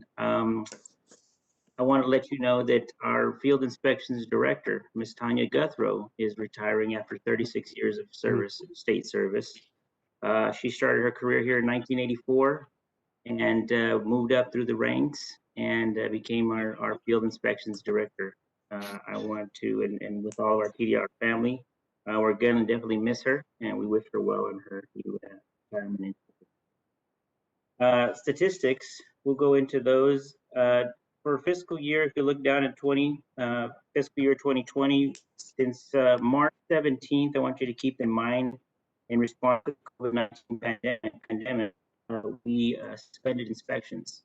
We resumed inspections October 1st of this month and started on an on-site basis. So you'll see some figures in fiscal year 2020 for quarter 2, quarter 3 that are not that don't show any in those. But at the same time, we were trying to pivot away from from the on-site inspections and the COVID-19 and the travel budget restrictions, which I'll talk about a little bit later. And so we did a lot of backlog work. We did a lot of checking on licenses. We had a lot of places that had double licenses that weren't closed, and that's where all those figures came from in quarter 3. So we really had our folks looking at in the computers, into the systems, managing the several systems that we have, and trying to figure out if the license was in fact at that location, or there was another license issued. So this gave us some time to short those things as well. Those were statistics for massage establishments on the second page, massage schools. Also the same thing, if you look at when we suspended the inspections as well in March of quarter 2, all the way to currently, you'll see a few of those inspections in quarter 3. And that is due to us looking at a sort of virtual inspection with the massage program and kind of working through that and seeing what that looks like. We did a couple of test runs there. So, we're just looking at it right now. Nothing is set in stone, and we're moving on from that one. I'll go into the most common violations. Keep in mind, these are violations from the second quarter of 2020, of earlier this year. So at that time, these aren't currently because of the suspension of inspections. And again, these are results of actual inspections. You can look at them from number 1, failure to maintain a current list of all establishment employees. And I'll skim over these briefly. Establishments fail to post a license for each massage therapist who practice in a massage establishment. That's number 4. Number 7, employed an unlicensed person to perform massage services or employed a non-citizen without a valid work permit or to perform massage services. And number 10, licensee failed to publicly display license in the appropriate location or failed to carry a current identification card. And these are for massage establishments' top end violations. We'll move on the top 6 massage schools, and same thing. Number 1, failed to provide a prospective student with all the required information before enrollment. Number 3, failed to keep a student enrollment agreements and contracts for at least 3 years. And number 5, school failed to make available for inspection by the department all records relating to that massage therapy educational program and necessary data required for approval. There was only 6 of these because there was a limited amount of facilities that received that same violation at that time. Any questions on those statistics? I have a question, Fernando. Tony Okay. Barracia on the advisory board. Is there a way that law enforcement, like I'm law enforcement offline, can you send me a copy of the top 10 violations? Yes. Yeah, that's not a problem. I think that's we can normally do that, provide that to you. I think that this report was provided to you guys ahead of time, as I believe. Okay. Okay. Thanks. Thank you. Russell Rust. Mm-hmm. Russell? Yes, Russell Rust. Got a quick question on client files for the establishment. How do y'all handle virtual client files? Because there's a lot of programs out there where people are doing their client files online, yet I don't see in the rules that we can do them online. To me, that's a paper copy that the school or say the establishment has to maintain. How does that work? Well, in the inspection setting, we have some facilities that do paper copies, and those are usually kind of better to navigate through. But we also have a lot of facilities that are evolving technology-wise, using, for example, the system OPI or something like that, or some sort of digital platform that holds all those medical records, and then we can review them through there as well.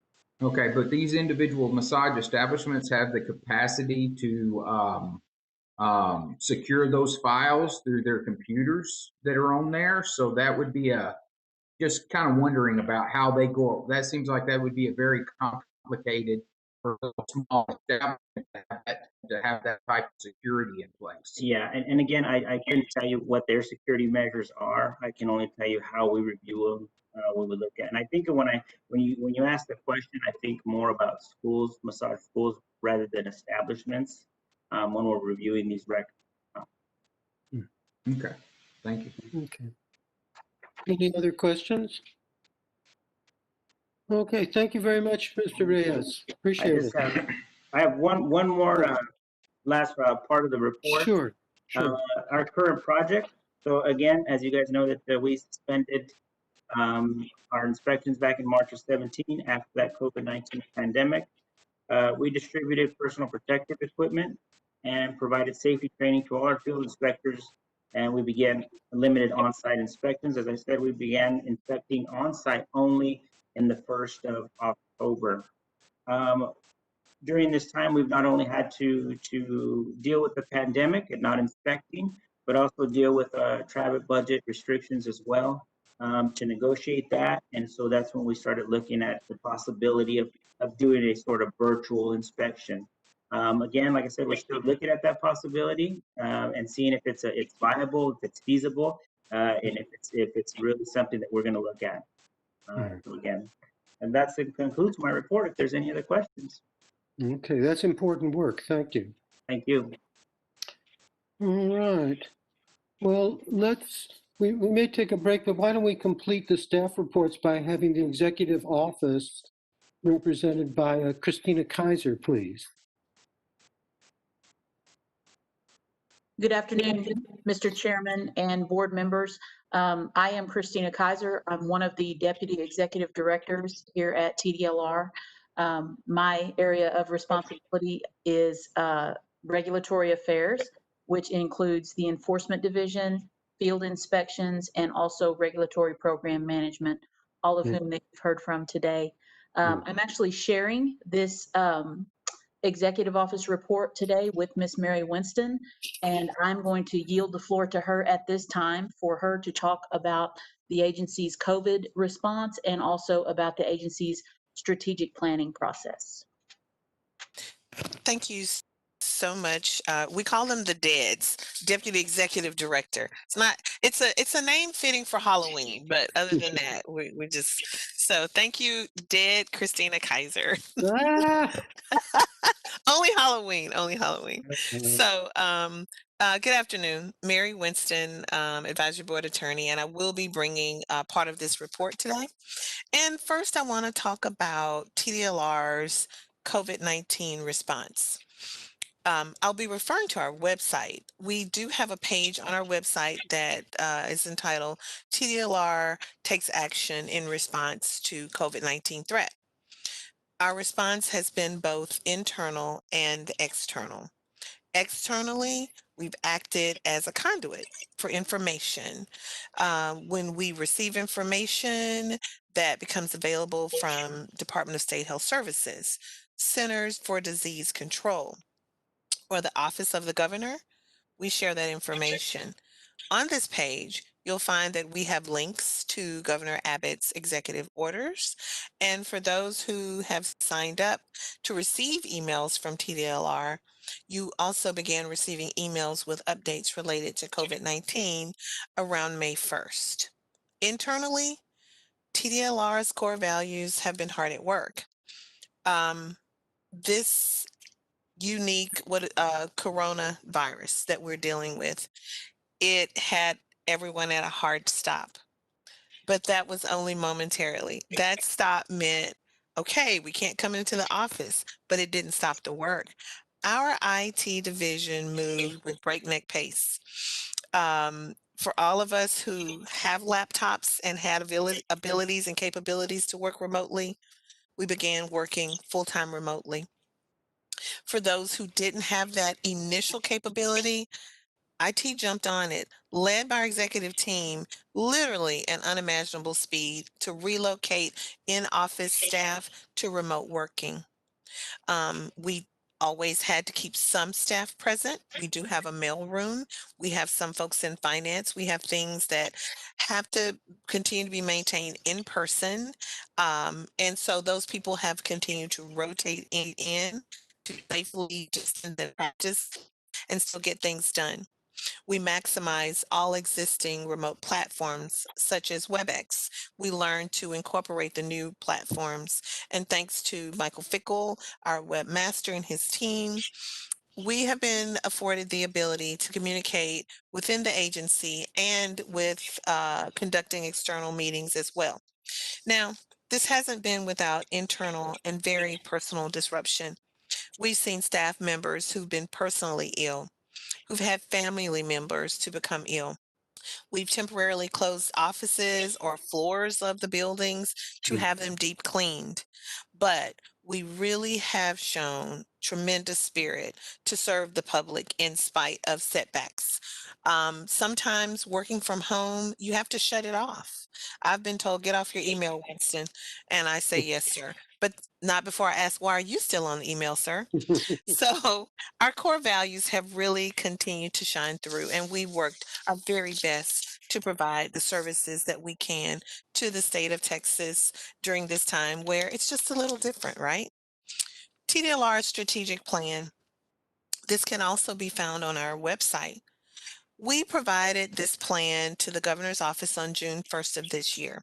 So as we proceed to our legislative session coming up, and we have our government relations department, we have staff members speaking, providing testimony and reports as requested. When all of that's over, we don't stop. We start planning for the next time. That's our strategic planning. This plan is entitled Leading Texas to a Brighter, Stronger Future. And this document is a roadmap that provides direction for our staff and for the public for who we are, what we do, and how we do it.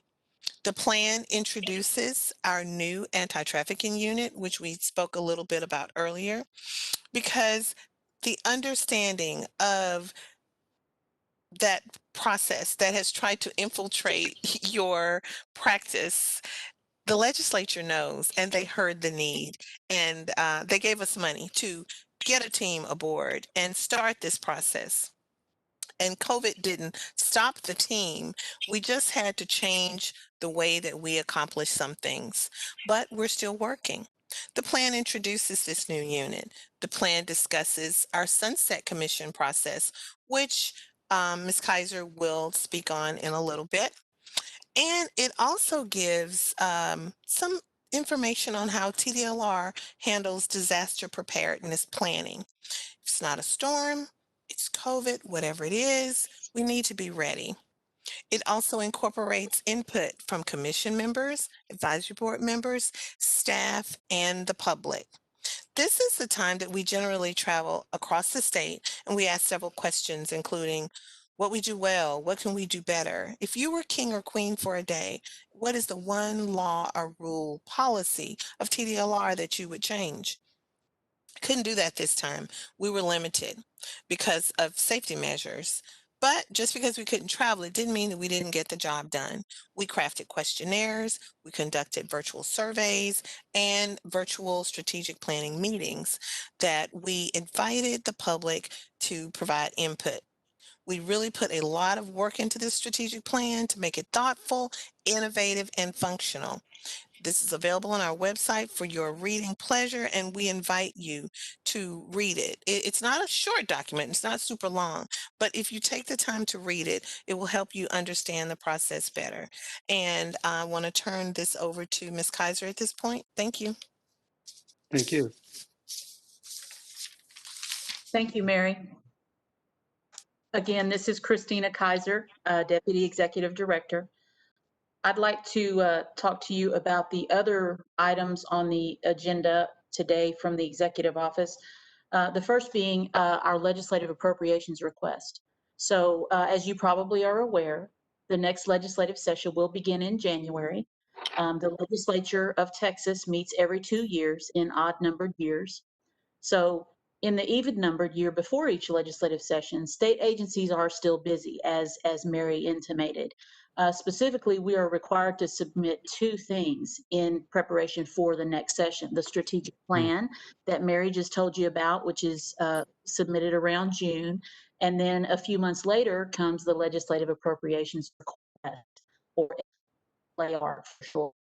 LAR contains the agency's budget requests for the next 2 years following the year of the legislative session. So this next session, which will happen in 2021, the legislature will set the budget for the next 2 years, 22 and 23. I hope that makes sense. The LAR also contains the agency's projections for performance measures, which are statistics that the agency is required to report to the legislature and demonstrate essentially how well we've done our job and how well we have used the resources that the legislature appropriates to us. TDLR did submit its legislative appropriations request on time this year by the deadline of September 11th. Of note, this time around, the legislative appropriations request does include a 5% budget reduction, which was requested by the governor's office and other leadership this year in response to COVID. So for 2021, we have already completed that. And for the next 2 fiscal years, it's also reflected in our legislative appropriations request. Mm-hmm.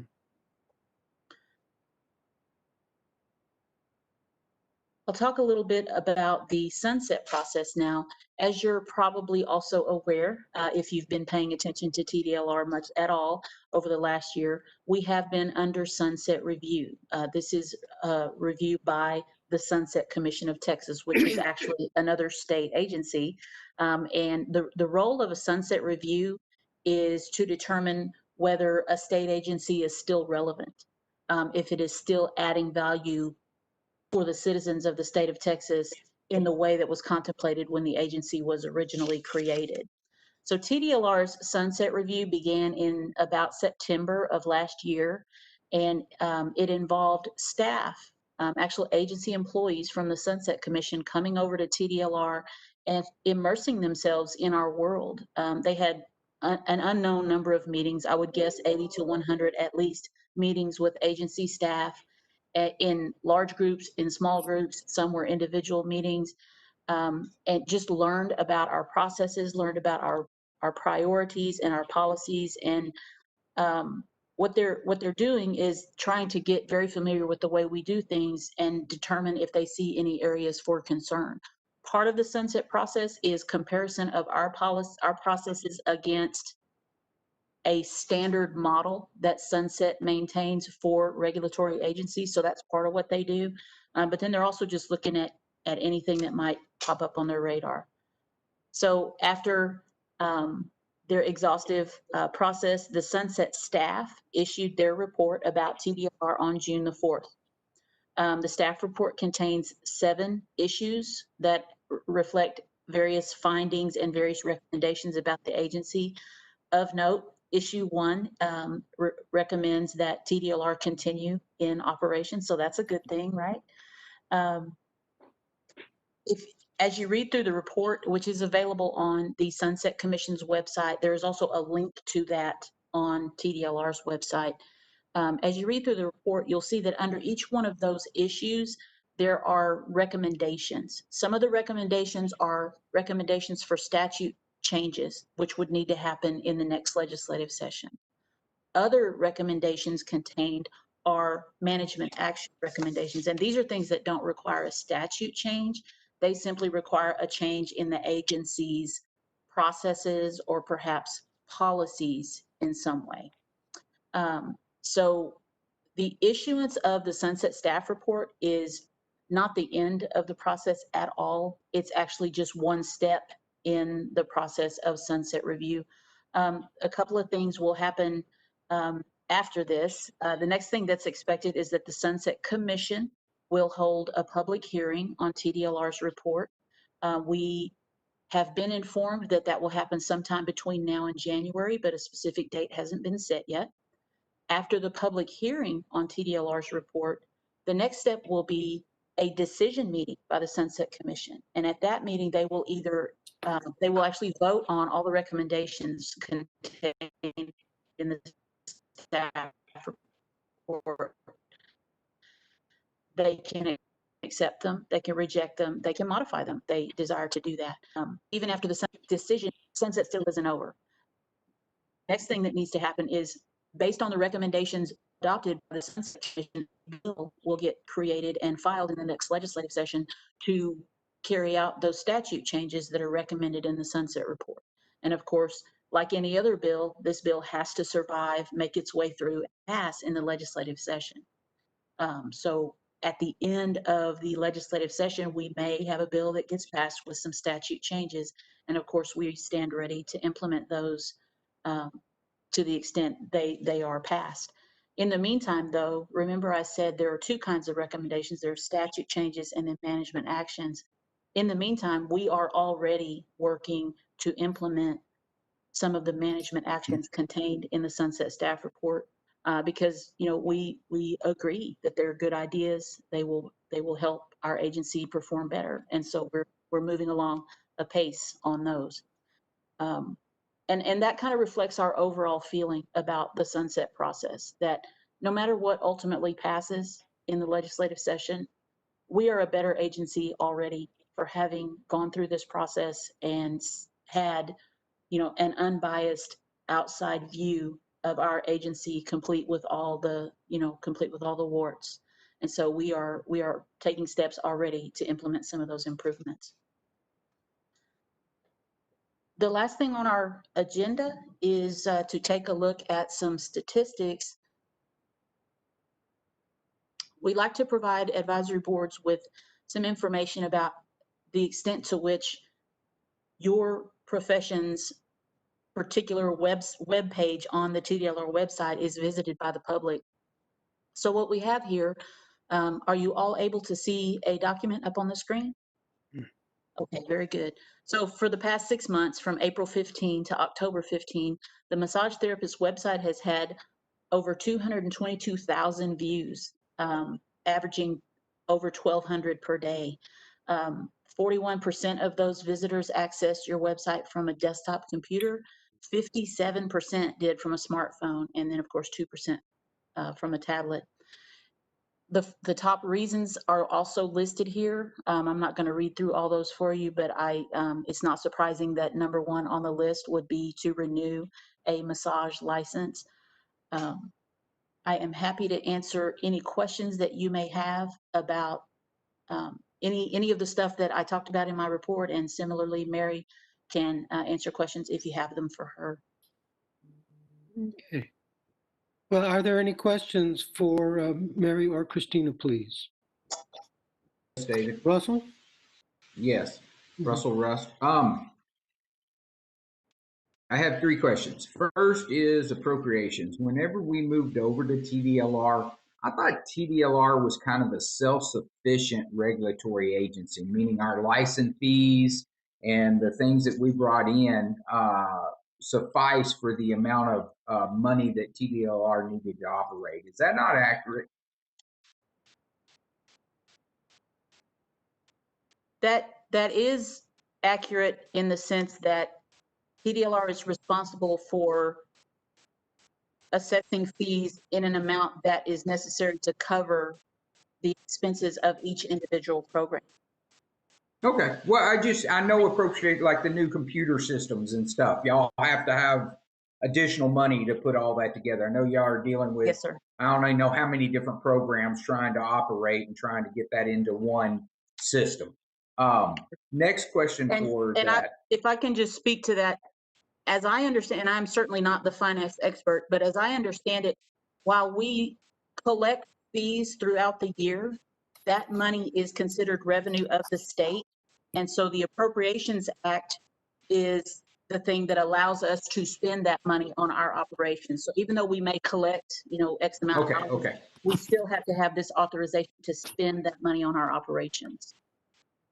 Okay. In reviewing Sunset, I noticed in there, and I don't know how this affects us, that they thought that advisory boards should be condensed, that the number of advisory boards that were out there seemed excessive, that they thought they could condense that. Is that meaning having one advisory board with a massage representative, cosmetology, barbering, or am I reading that incorrectly?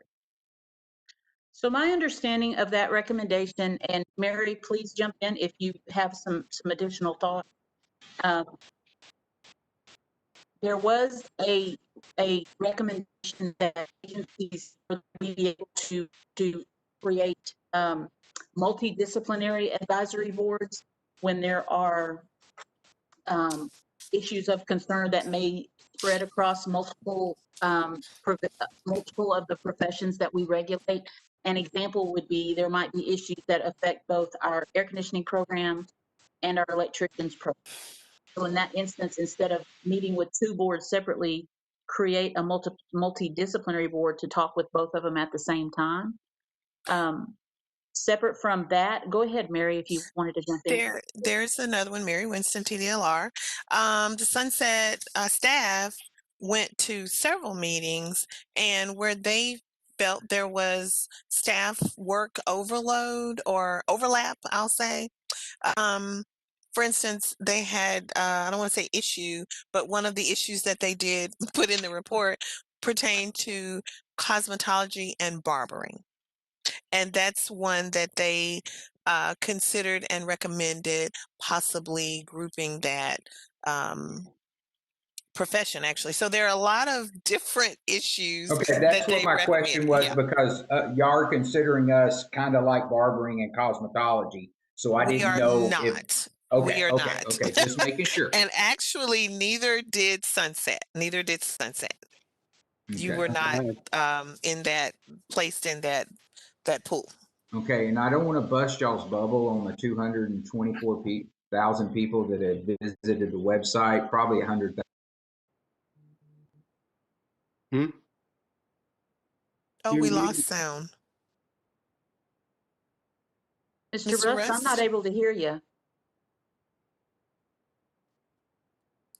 So we have lost audio. So I don't know if Mr. Russ, I'm sorry, but we did lose audio. We didn't get your last comments. Sorry about that. If it comes back, we'll get them at that time. If anyone else has any comments while we try to work with Mr. Russ's audio or questions. Yep. Anything else?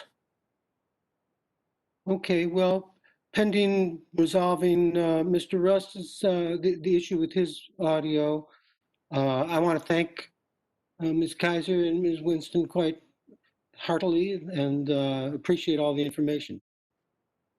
Russell, can we hear you yet? What's going on?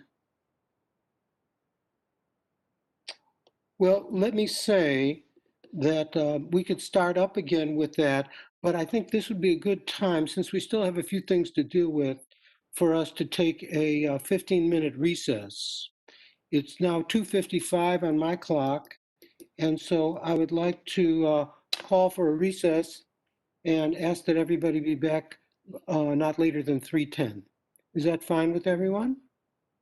Okay, and we'll stop the video, or I will stop my video, and I guess everybody stop your video in the short run for 15 minutes. We will take a break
out of recess, and we'd like to start by hearing from Mr. Russ, because we couldn't hear a few of the last things you said, Ray. So let me know. Let's have your valuable contributions.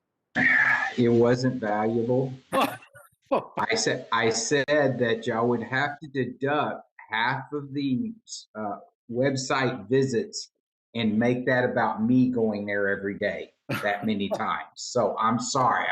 It was not very important. Thank you.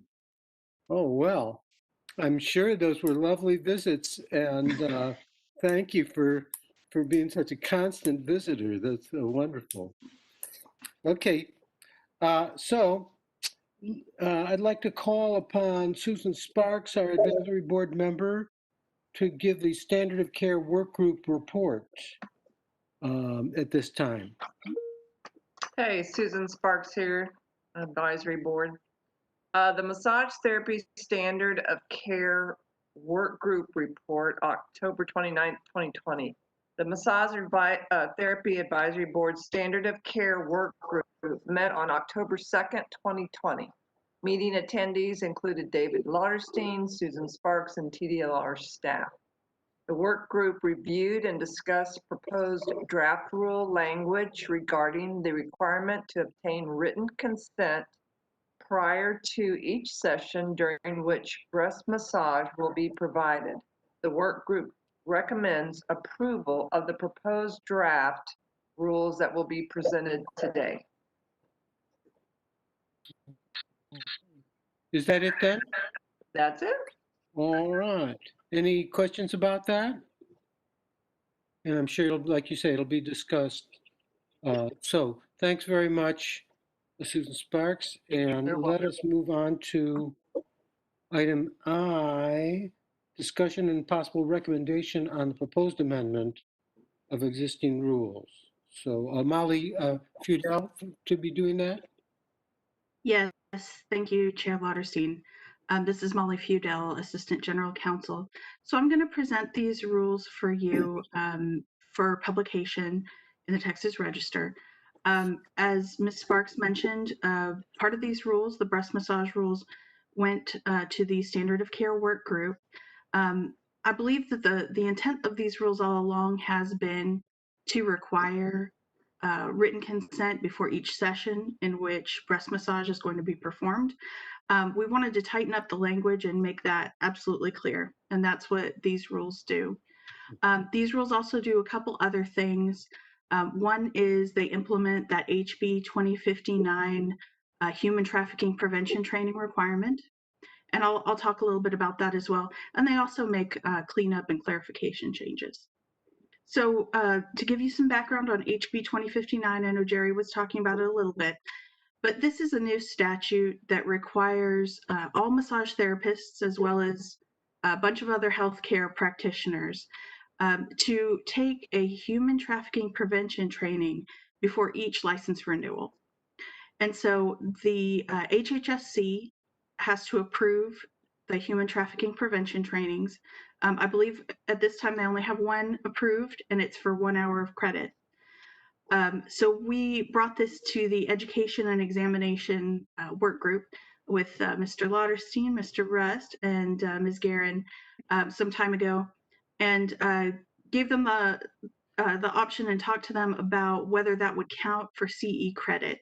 And they were of the opinion that it should count for CE credit, but that it would be capped at 3 hours. I believe the reasoning for that, and y'all can correct me if I'm wrong, is that the CE credit tends to happen in 3-hour blocks. And so this just kind of made sense. Again, at this time, I think the only training that's available is only for 1 hour. But so, you know, most people would not be getting the 3 hours of credit. It would just be 1 hour. So with that, I will go ahead and share my screen and go through the rules with you all. Just give me 1 second.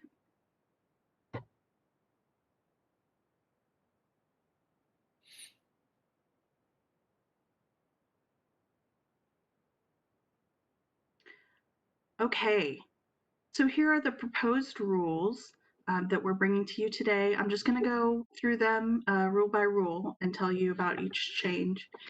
So in 117.20, here in A4, this is a cleanup change.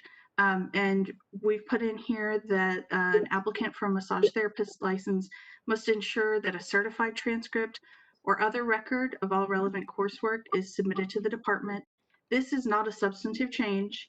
What we're doing here is we're just changing the language to account for the new PALM system, and that schools within Texas can now submit hours directly to the department on behalf of their students.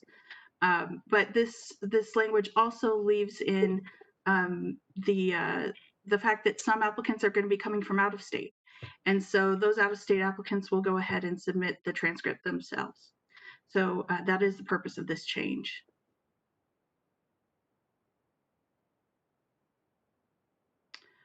All right, moving on to the next section, 117.24. And then here in B4, this is where we're implementing the HB 2059 required training. So to renew a massage therapist license, a licensee must complete the human trafficking prevention training required under Occupations Code, Chapter 116, and provide proof of completion as prescribed by the department. And this training must be completed before each renewal. So we're just putting in there that requirement from the new statute from this last session. And by the way, this requirement has already been in place since September 1st. We're just now putting it into the rules to make the rules harmonize with that new statute.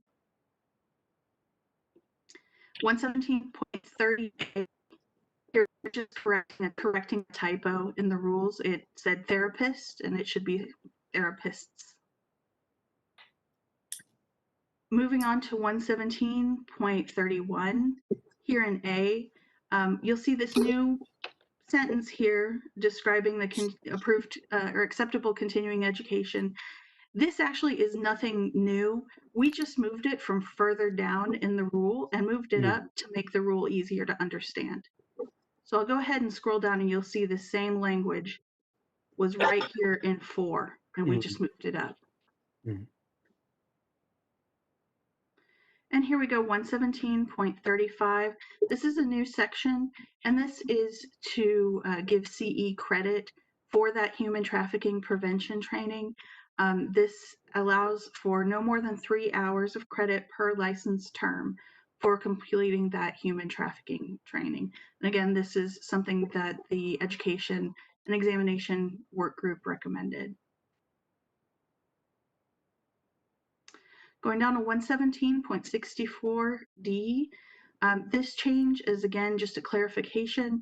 There was a little bit of confusion about original transcripts versus certified copies, and we're just trying to clarify that we're talking about certified copies of transcripts, not necessarily the original transcript.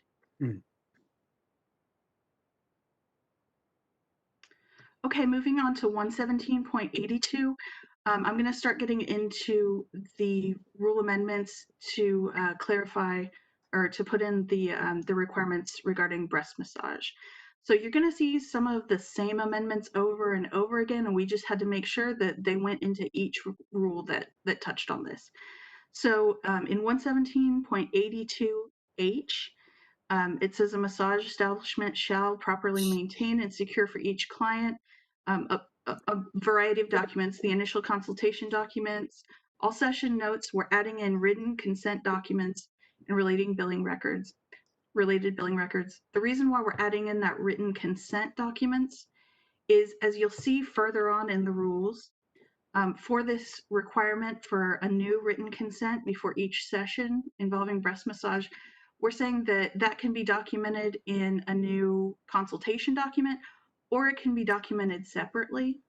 And so it gives that flexibility to the licensee. And so when we are referring to it in the other rules here, we're adding in that new written consent document if they want to do that. Okay, and we've got some changes here in 2B. You'll see previously it's talking about specific authorizations for breast massage in the signed consultation document. we're simplifying that language. We're taking that out and just saying as required in section 117.91, because that's the section that lays out that requirement in detail. And it says that it can be done through the consultation document or the written consent. Mhm. And you're going to see that a few times in these rules. Here in 117.90, in, let's see, U2, it's that same simplification of the language. 117.91, this is where we put that requirement specifically in detail. And so we're adding again and written consent into the title of that section. Here in A3, it's talking about the statements that are in the initial consultation document. And we have a specific statement there that the licensee shall drape the breasts of all female clients and not engage in breast massage of female clients unless the client gives written consent before each session involving breast massage. And then moving here to C, this clearly says a licensee shall obtain a new written consent signed and dated by the client before each session in which breast massage of a female client will be performed. This written consent may be documented on a new consultation document or in a separate document. And again, I haven't touched on this yet, but the purpose of this, of course, is to lay out clear expectations for both the client as well as the therapist about what is going to happen in this session. And then here in 117.92, in A2, we have again that simplification of the language to refer to section 117.91. So that is it for the changes that this rule packet would implement. What I would do is the department is recommending that this rule package be published in the Texas Register for public comment, and I'd ask for that vote. I'm also available for any questions that you might have. I have a question. Yes, go ahead. Okay, Carolyn Guerin, Advisory Board Member. On section 117.35 on C, it is saying that a provider for the HHSC approved human trafficking prevention training course is not required to obtain department approval as a continuing education provider or comply with the requirements of section 117.34. Why would they not have to be an MTI to do that? That's a good question. And so basically, when HHSC approves those courses are about human trafficking, are designed to be taken by not only massage therapists, but many different types of licensees. You've got doctors, nurses, pharmacists, as well as other TDLR licensees who are taking those. So athletic trainers, hearing instrument fitters and dispensers. Anyway, I could go on. I could talk about that for all day, Molly, listing all the Mary people. Winston, I just wanted to throw in, it's medical professionals, folks who deal with folks with medical issues. So that's who's required, just not massage therapists. Yeah. Right. And so once HHSC approves that course, we as at TDLR do not have the authority to go to that provider and say, hey, you need to come get approved by us. We need to review the curriculum, etc. And so that's why that has to be there in the rules. Right. But my concern is, are we going to have anybody teaching this class and they're just going to come in and say we can teach it without So, do you see sorry, where go I'm ahead. going with this? I do. Okay. And so that course, that human trafficking prevention training course, it has to be approved by HHSC. And so that's in the statute, and I think we put it in the other section. Let me just go take a look. But it says it's not required to obtain departmental approval. Right. So when it says departmental approval, we're talking about TDLR approval. That course still Okay, but it doesn't state that it has to be approved by HHSC. Right. It doesn't state that in the massage rules, but it states it in Occupations Code, Chapter 116. Okay, can we copy that over to here or no? Let me take a look at this section. I believe we might have it already in there. So Okay. in subsection A, 117.35A, it says, notwithstanding any other provision in this chapter, a human trafficking prevention training course approved by the Health and Human Services Commission, HHSC, in accordance with Occupations Code Chapter 116, will count as acceptable Okay. continuing education. So it is in there. It is, Okay, yes. thank you. Mhm. Thank you. I have a question that actually relates back to a rule, and this was one that Mr. Gonzalez covered, but I just thought I would ask it in general because I didn't remember. With regard to the fingerprinting for the schools, if the owners of the schools are already massage therapists and have already renewed and gotten their fingerprints done, do they have to do that again, or is that fingerprinting then applicable to school owner? Jerry Gonzalez here, Mr. Lauterstein. It's a one-time fingerprinting once you're a massage therapist. So it'll go based on your MT license, and eventually will catch up. It'll cover your instructor license, school license, any other. So it's a one-time thing to have your fingerprints on file. Sure. So So we even don't if need to you have it done 2 or 3 times. Just exactly, if you're an owner of another business, your name there, we'll know that we have it on file, and we'll continue with that. That's great. Thanks so much. Yes, sir. Paul Stone. Yes, Paul Stone, Advisory Board member. Molly, could you return? I'm not able to put my hands on it. Could you return to 117.31, or is that easy to do? Yeah. Would you like me to share my screen again? If you don't mind, I just was going to reference that. And I think it was an oversight, but I too am on the education examination work group, I believe, unless I'm confused, which could be the case. For sure. You are, Paul. I believe I've attended all the meetings, and You're a totally qualified member. Totally qualified. What are the qualifications, David? So Oh, I apologize, Mr. Stone.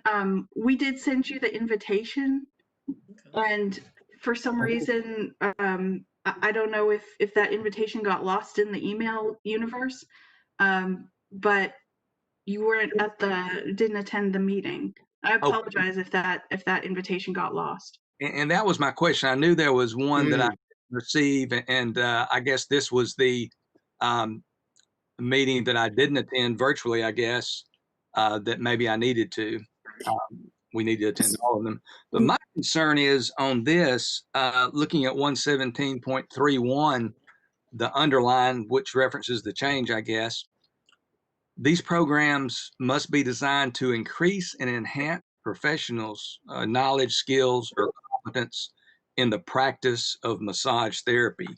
I understand it's a requirement to take the human trafficking course, and I understand it's an issue, especially in the larger metropolitan areas. But I don't think it, even though in the broad definition, I also have some paperwork that I printed from the TDLR website with the headline Continuing Education Requirements for Massage Therapists and Instructors.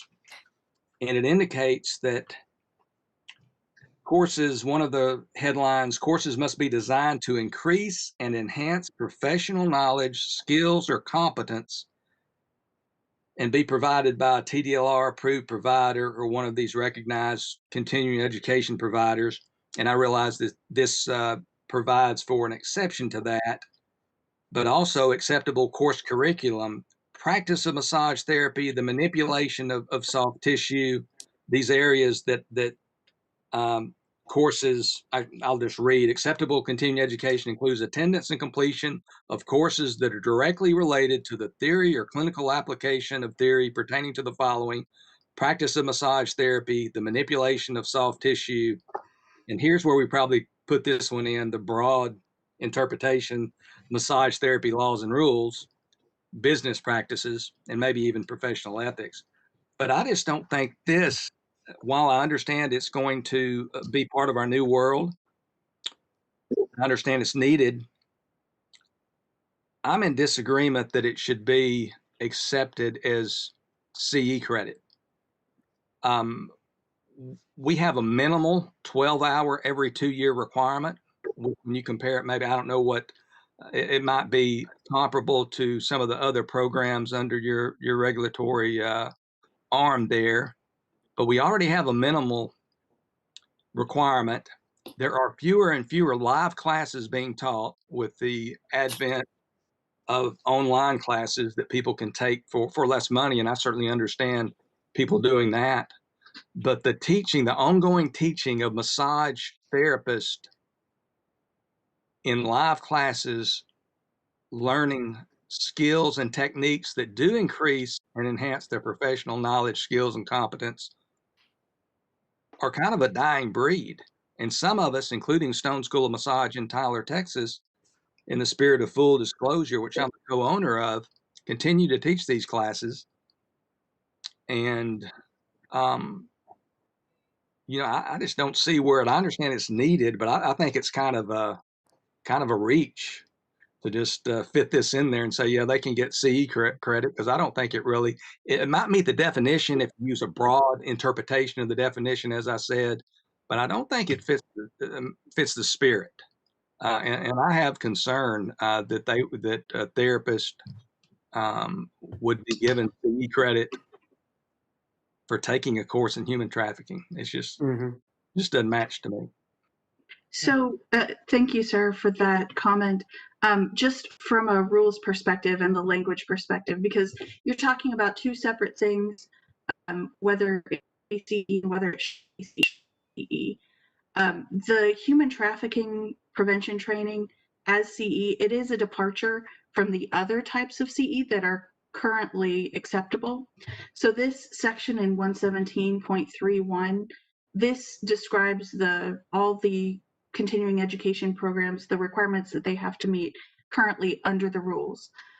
So the way that we have drafted this for your review, I'm just going to go ahead and go to the new section 117.35A here. The way we've drafted it, notwithstanding any other provision in this chapter, a human trafficking prevention training course approved by HHSC would count as acceptable continuing education. So it carves out kind of a separate track. So under this draft, it does take that into account. But again, that is just from a legal perspective. I understand that your concerns are maybe in addition to that and separate from that.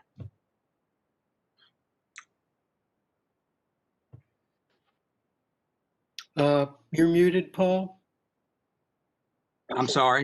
This is Paul Stone, advisory board member. My concerns are that it would cut into the 12 hours. Let's say somebody took 3 hours of human trafficking, took the maximum amount. You can also take, I think, up to 6 hours of CPR. So let's say somebody took 6 hours of CPR. They've only got to take 3 hours of perhaps training that I think is the only training in there that would really enhance their skills of manipulation of massage therapies. I just think that detracting from an already minimal 12-hour requirement every 2 years would, serve to not only impact schools from a selfish standpoint, but also in concern over the industry as a whole, that would impact some schools that are already struggling at some level financially. We probably all are, maybe not immensely, but at least at some level, it would affect us in that way. And I think it would also diminish the training received by therapists in the field that they gained their license in. So I do have concern about it being included as part of that 12-hour block.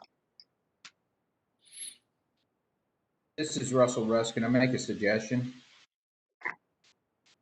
Yes. Paul, we can come back in continuing education and we could have a discussion group on whether or not 6 hours of the 12 must be hands-on therapy. We do have that leeway that we could come back in there for the continuing education because it's kind of open-ended. to have a rule that half of or the 6 hours of continuing education would have to be hands-on skills that would help with their technique. So we do have leeway there if we want to come back and take a look at that later on. So Russell, you're saying that that could be part of the agenda? Well, I was just and bringing a examination? suggestion now. When we get down to the end of the agenda, we could do that. I was just making, and to help with Paul's there, it is open-ended on the continuing education. Human trafficking could fall into ethics.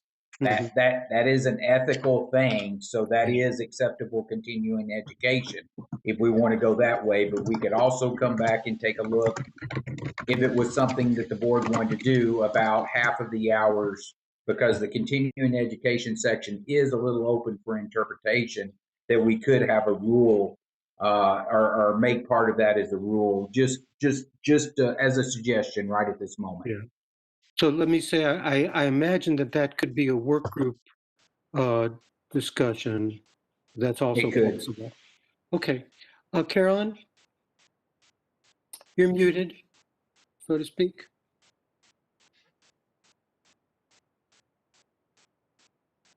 Say, you got to unmute. Okay, I'm sorry. That's okay. Caroline Guerin, Advisory Board Member. Can we do that work group before this goes to legislation in January?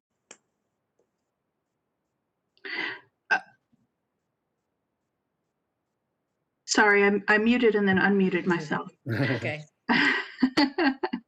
So we would go ahead and publish this rule package in the meantime, and you could have that work group whenever you like, and tackle that in a future rule packet.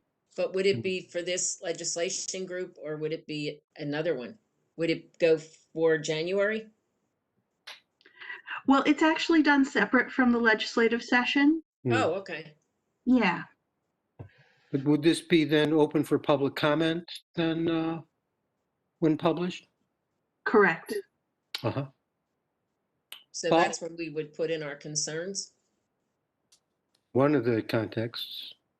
So Mary Winston, TDLR, and I know Mr. Rust, you had your hand up. I'm sorry I jumped in, but yes, this is the stage where you get a look-see, as we said as kids, and we publish it. And then this is the opportunity that you come in with. Work group has looked at this, but apparently we didn't have all the work group members there.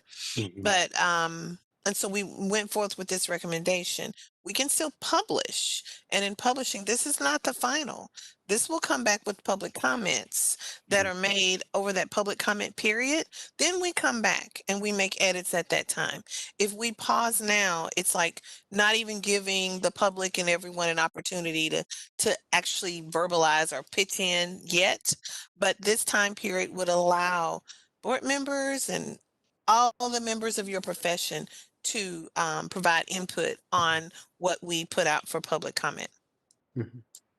Thank you. Well, this is Elizabeth Salinas Strittmatter, Assistant General Counsel. So Mary has explained it very well. This is the first time that it comes before the board. Then you get to publication. We gather all of the public comments. We come back and report the comments, and you get to decide based on the comments whether you want to have further revisions on the rule language prior to it being proposed to the commission for adoption. So if you slow it down now, we pull it, we go back to work group, and we don't get to that public comment portion, or you can move forward, we can publish it, and we can deal with all the public input and your input at the same time. And it continues to move forward, but you will still absolutely have an opportunity to look at it again and decide that it reads how you want it to read before we ask you for permission to propose it to the commission for adoption. Thank you. Russell? My suggestion had nothing to do with. Whoop. Lost your voice again.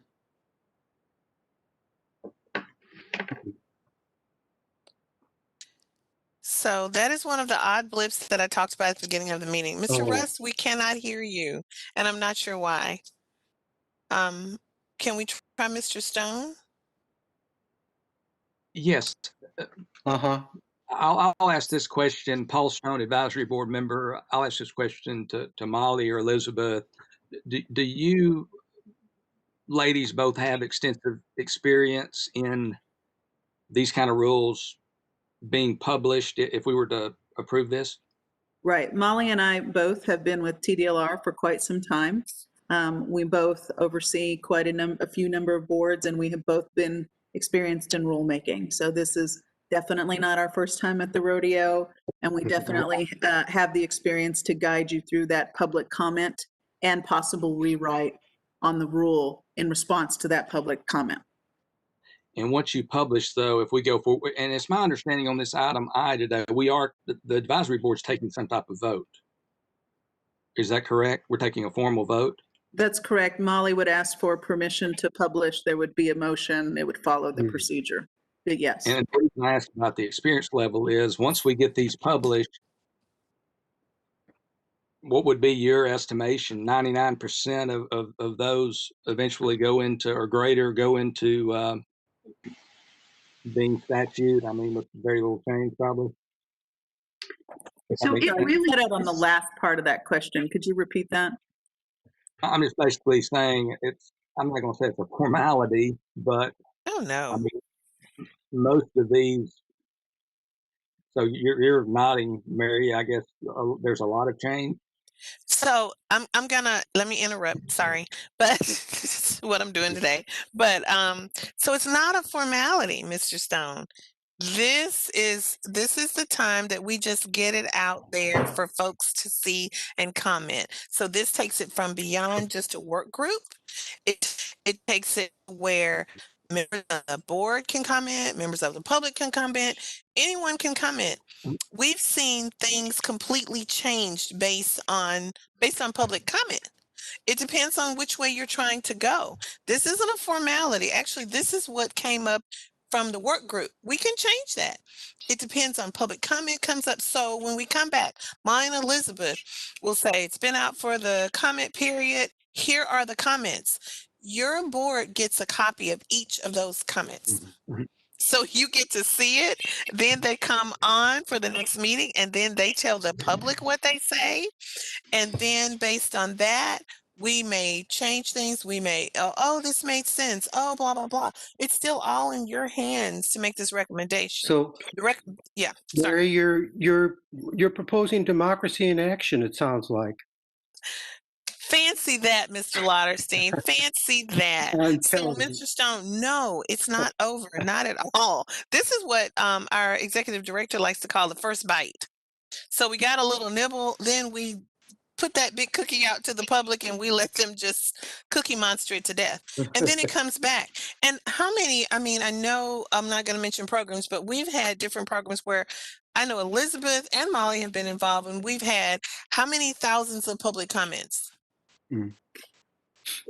Yeah, there in this program alone, apparently at one time there was a rulemaking that had thousands of comments. Yeah, and we've had it in and we read programs. each and every one of them, Mr. Stone, and we go through and we provide each and every one. And so when we come back to discuss the public comments, typically that's when the boards, at least the boards that I am responsible for, which includes a fairly large program, TOVSF. That's when they have really substantive discussion about, all right, we want to change the line 6 to read A, B, and C. And we are writing all of that down. We are taking notes on that, and we will change the rule so that it is drafted the way the board wants it to be before it is proposed to the commission for adoption. Okay. Well, thank you all very much for your comments and your questions and illuminations. And are there any more questions relevant to this? If not, we'll move on. Okay, great. Next thing is item J, House Bill 1865, bill up. David, this is Russell. I'd like to make a motion to publish the rules. Yes, thank you.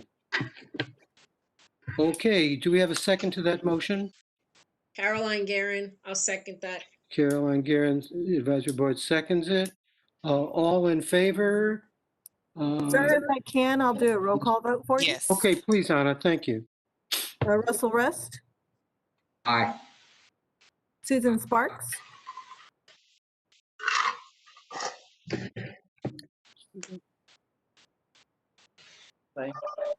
Aye. Paul Stone, Only because I just disagree with the, the part of the training counting up to 3 hours, just the way it reads. I have to vote nay. okay. Caroline Guerin, Oh, I want to say I'm with Paul. Nay. Carol Wheelis, Carol Willis, I vote to go ahead and propose for public comment. Antonio Gracia,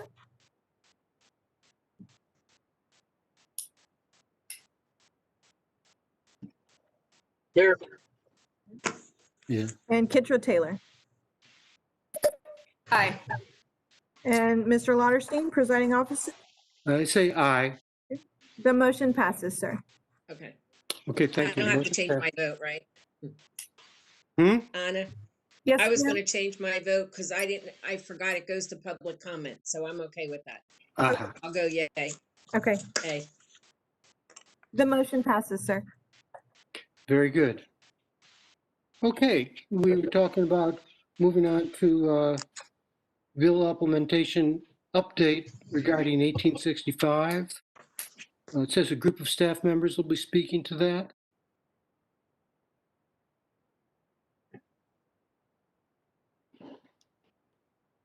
Good afternoon. My name is Rebecca Armas. I am just going to speak a little bit on what we did for bill implementation for 1865. I included that in my report earlier under education and examination. We are on our way with the new PALM system. We have, like the FAQs out, the training videos out, and we have, email access to our division. So if there's anyone, any instructors out there that, still need some help, they can sure contact our division with any assistance that they require for PALMs. Thank you. Anyone else want to speak to that?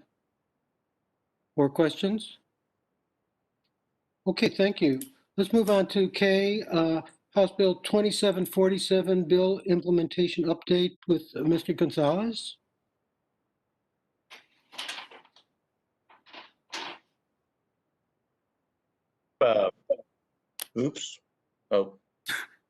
Brief overview with an update on the implementation of House Bill 2747, which passed in the 86th session of the Texas legislature. The bill made 3 changes to the massage law. The changes include prohibiting an individual from residing on the premises of a massage establishment, and that was effective September 1st of 2019.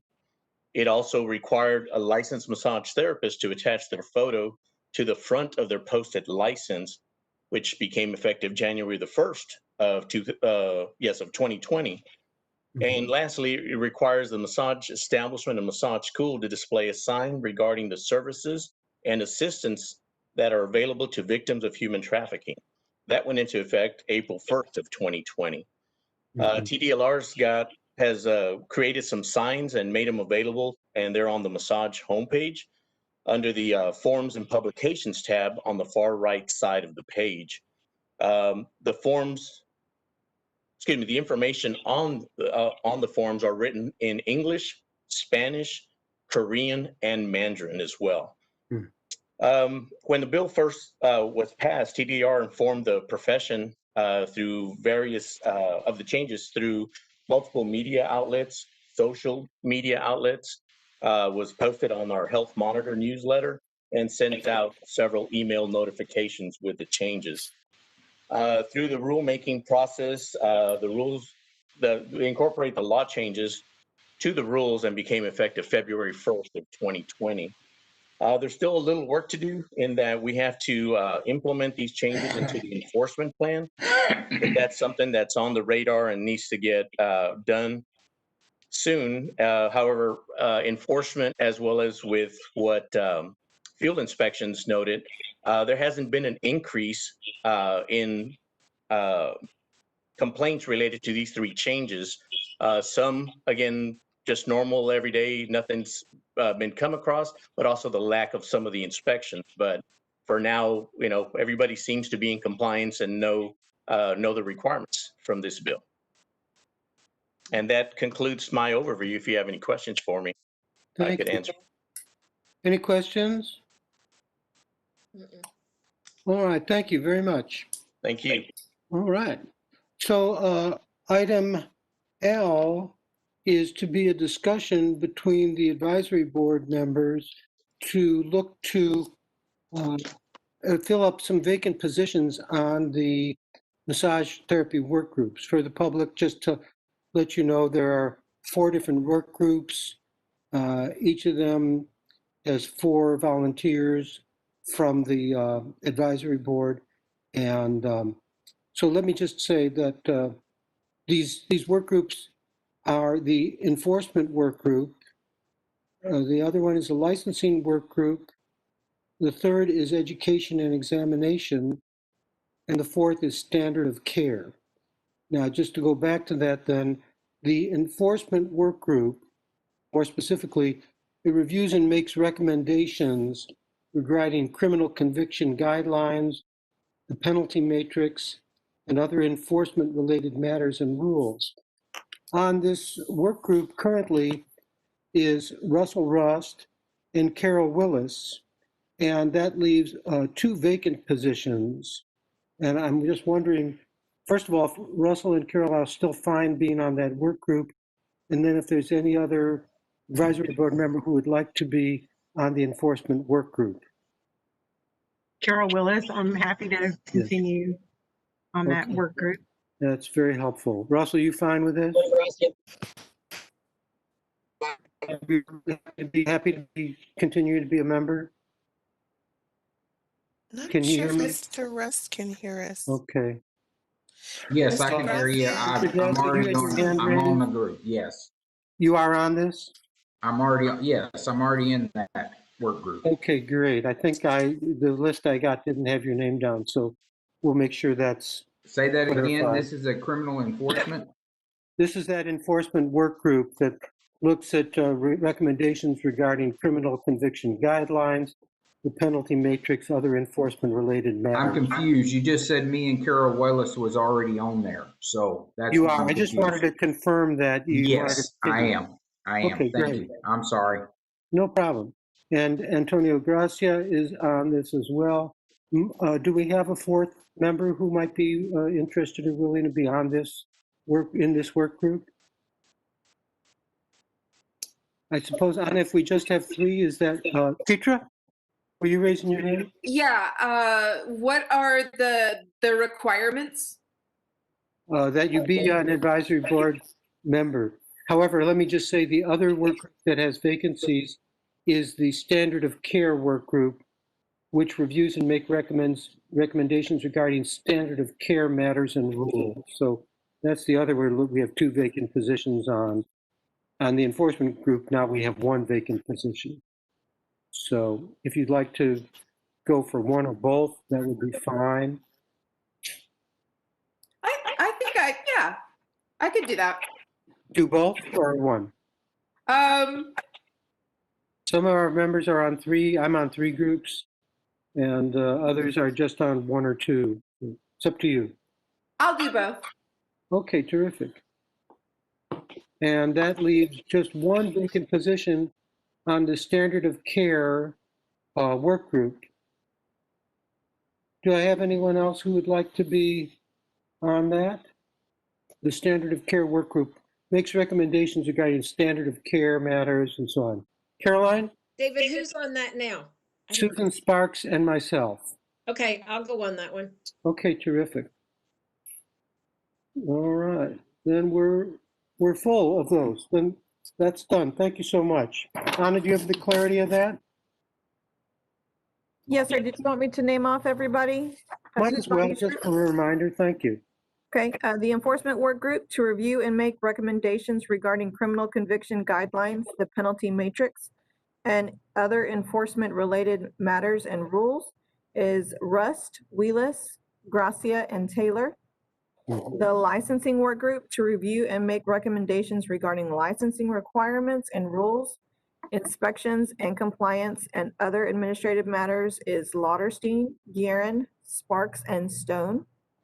The education and examination work group to review and make recommendations regarding education and examination, continuing education requirements and rules is Lauderstein, Guerin, Stone, and Rust.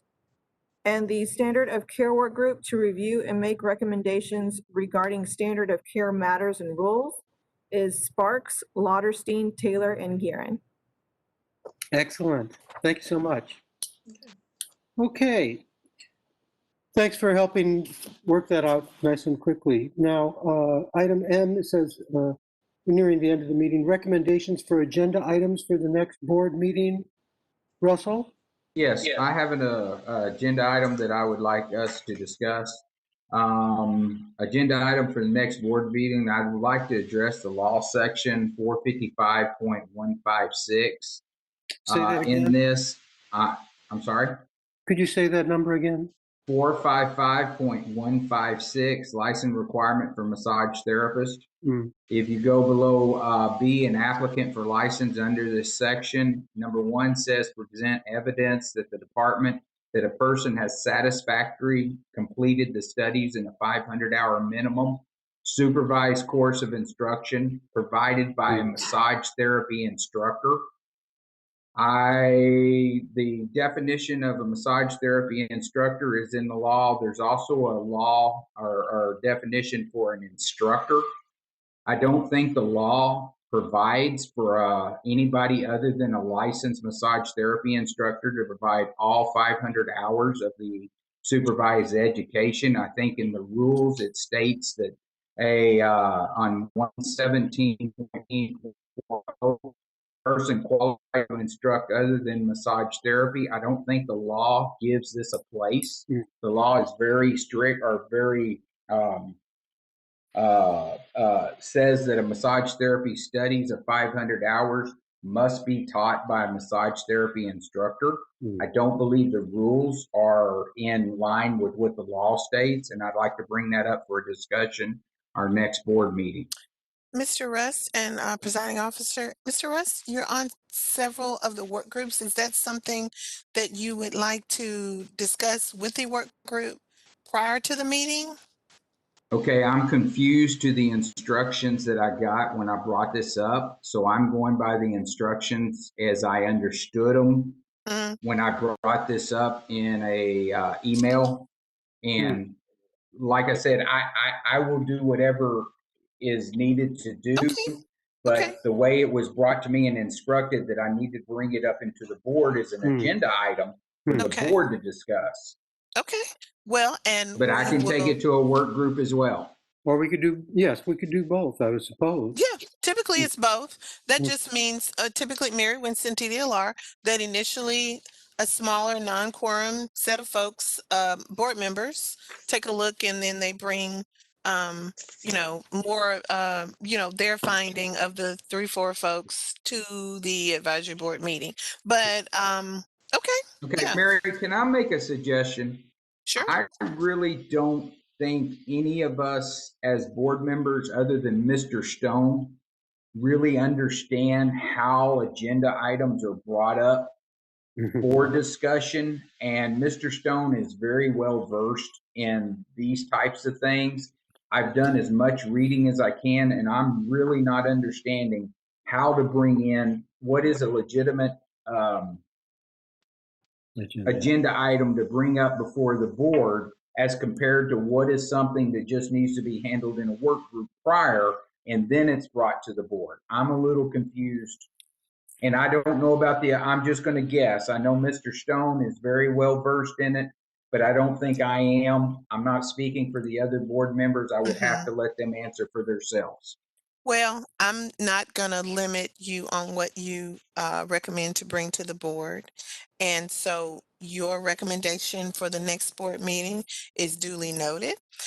Before that board meeting occurs, if someone contacts you in a non-quorum to discuss or further or to make sure that we have a clear understanding for that agenda item, to just make sure that we're stating it, in a short form as we do on these agendas, well, so we capture it. I do have, of course, we have this recording, and I also have it's 455.156. So you have correctly brought it forth. Thank you, ma'am. Thank you. Okay. Any other recommendations for agenda items for the next board meeting? Mr. Lauterstein, Mary Yes. Winston, we will have this rule pack sent out for public comment. So that's going to be on our agenda to find out what those comments are. So that's going to be one. Excellent. Excellent. Anything else? Okay. So that would move us to discuss the date and time for the next advisory board meeting. And if that can be dispatched, that would be great. Do we have some suggestions in terms of the frequency and so on? So I would suggest sometime in mid-January would be good. Mm-hmm. Okay. That would be after the public comment is over? Correct, yeah, Mhm. that's to allow for the 30 days of public comment. And we can go over dates right now, or oftentimes staff will contact you and poll everybody once they have a chance to look at their calendars. Mm-hmm. Third Cross Advisory Board, I second that, January. So shall we just say mid-January and know that there'll be further contact with possible dates and times? Yes, sir, I can pull y'all. Okay. If that's all right with everybody, we could leave it at that. And so anything else on anybody's mind?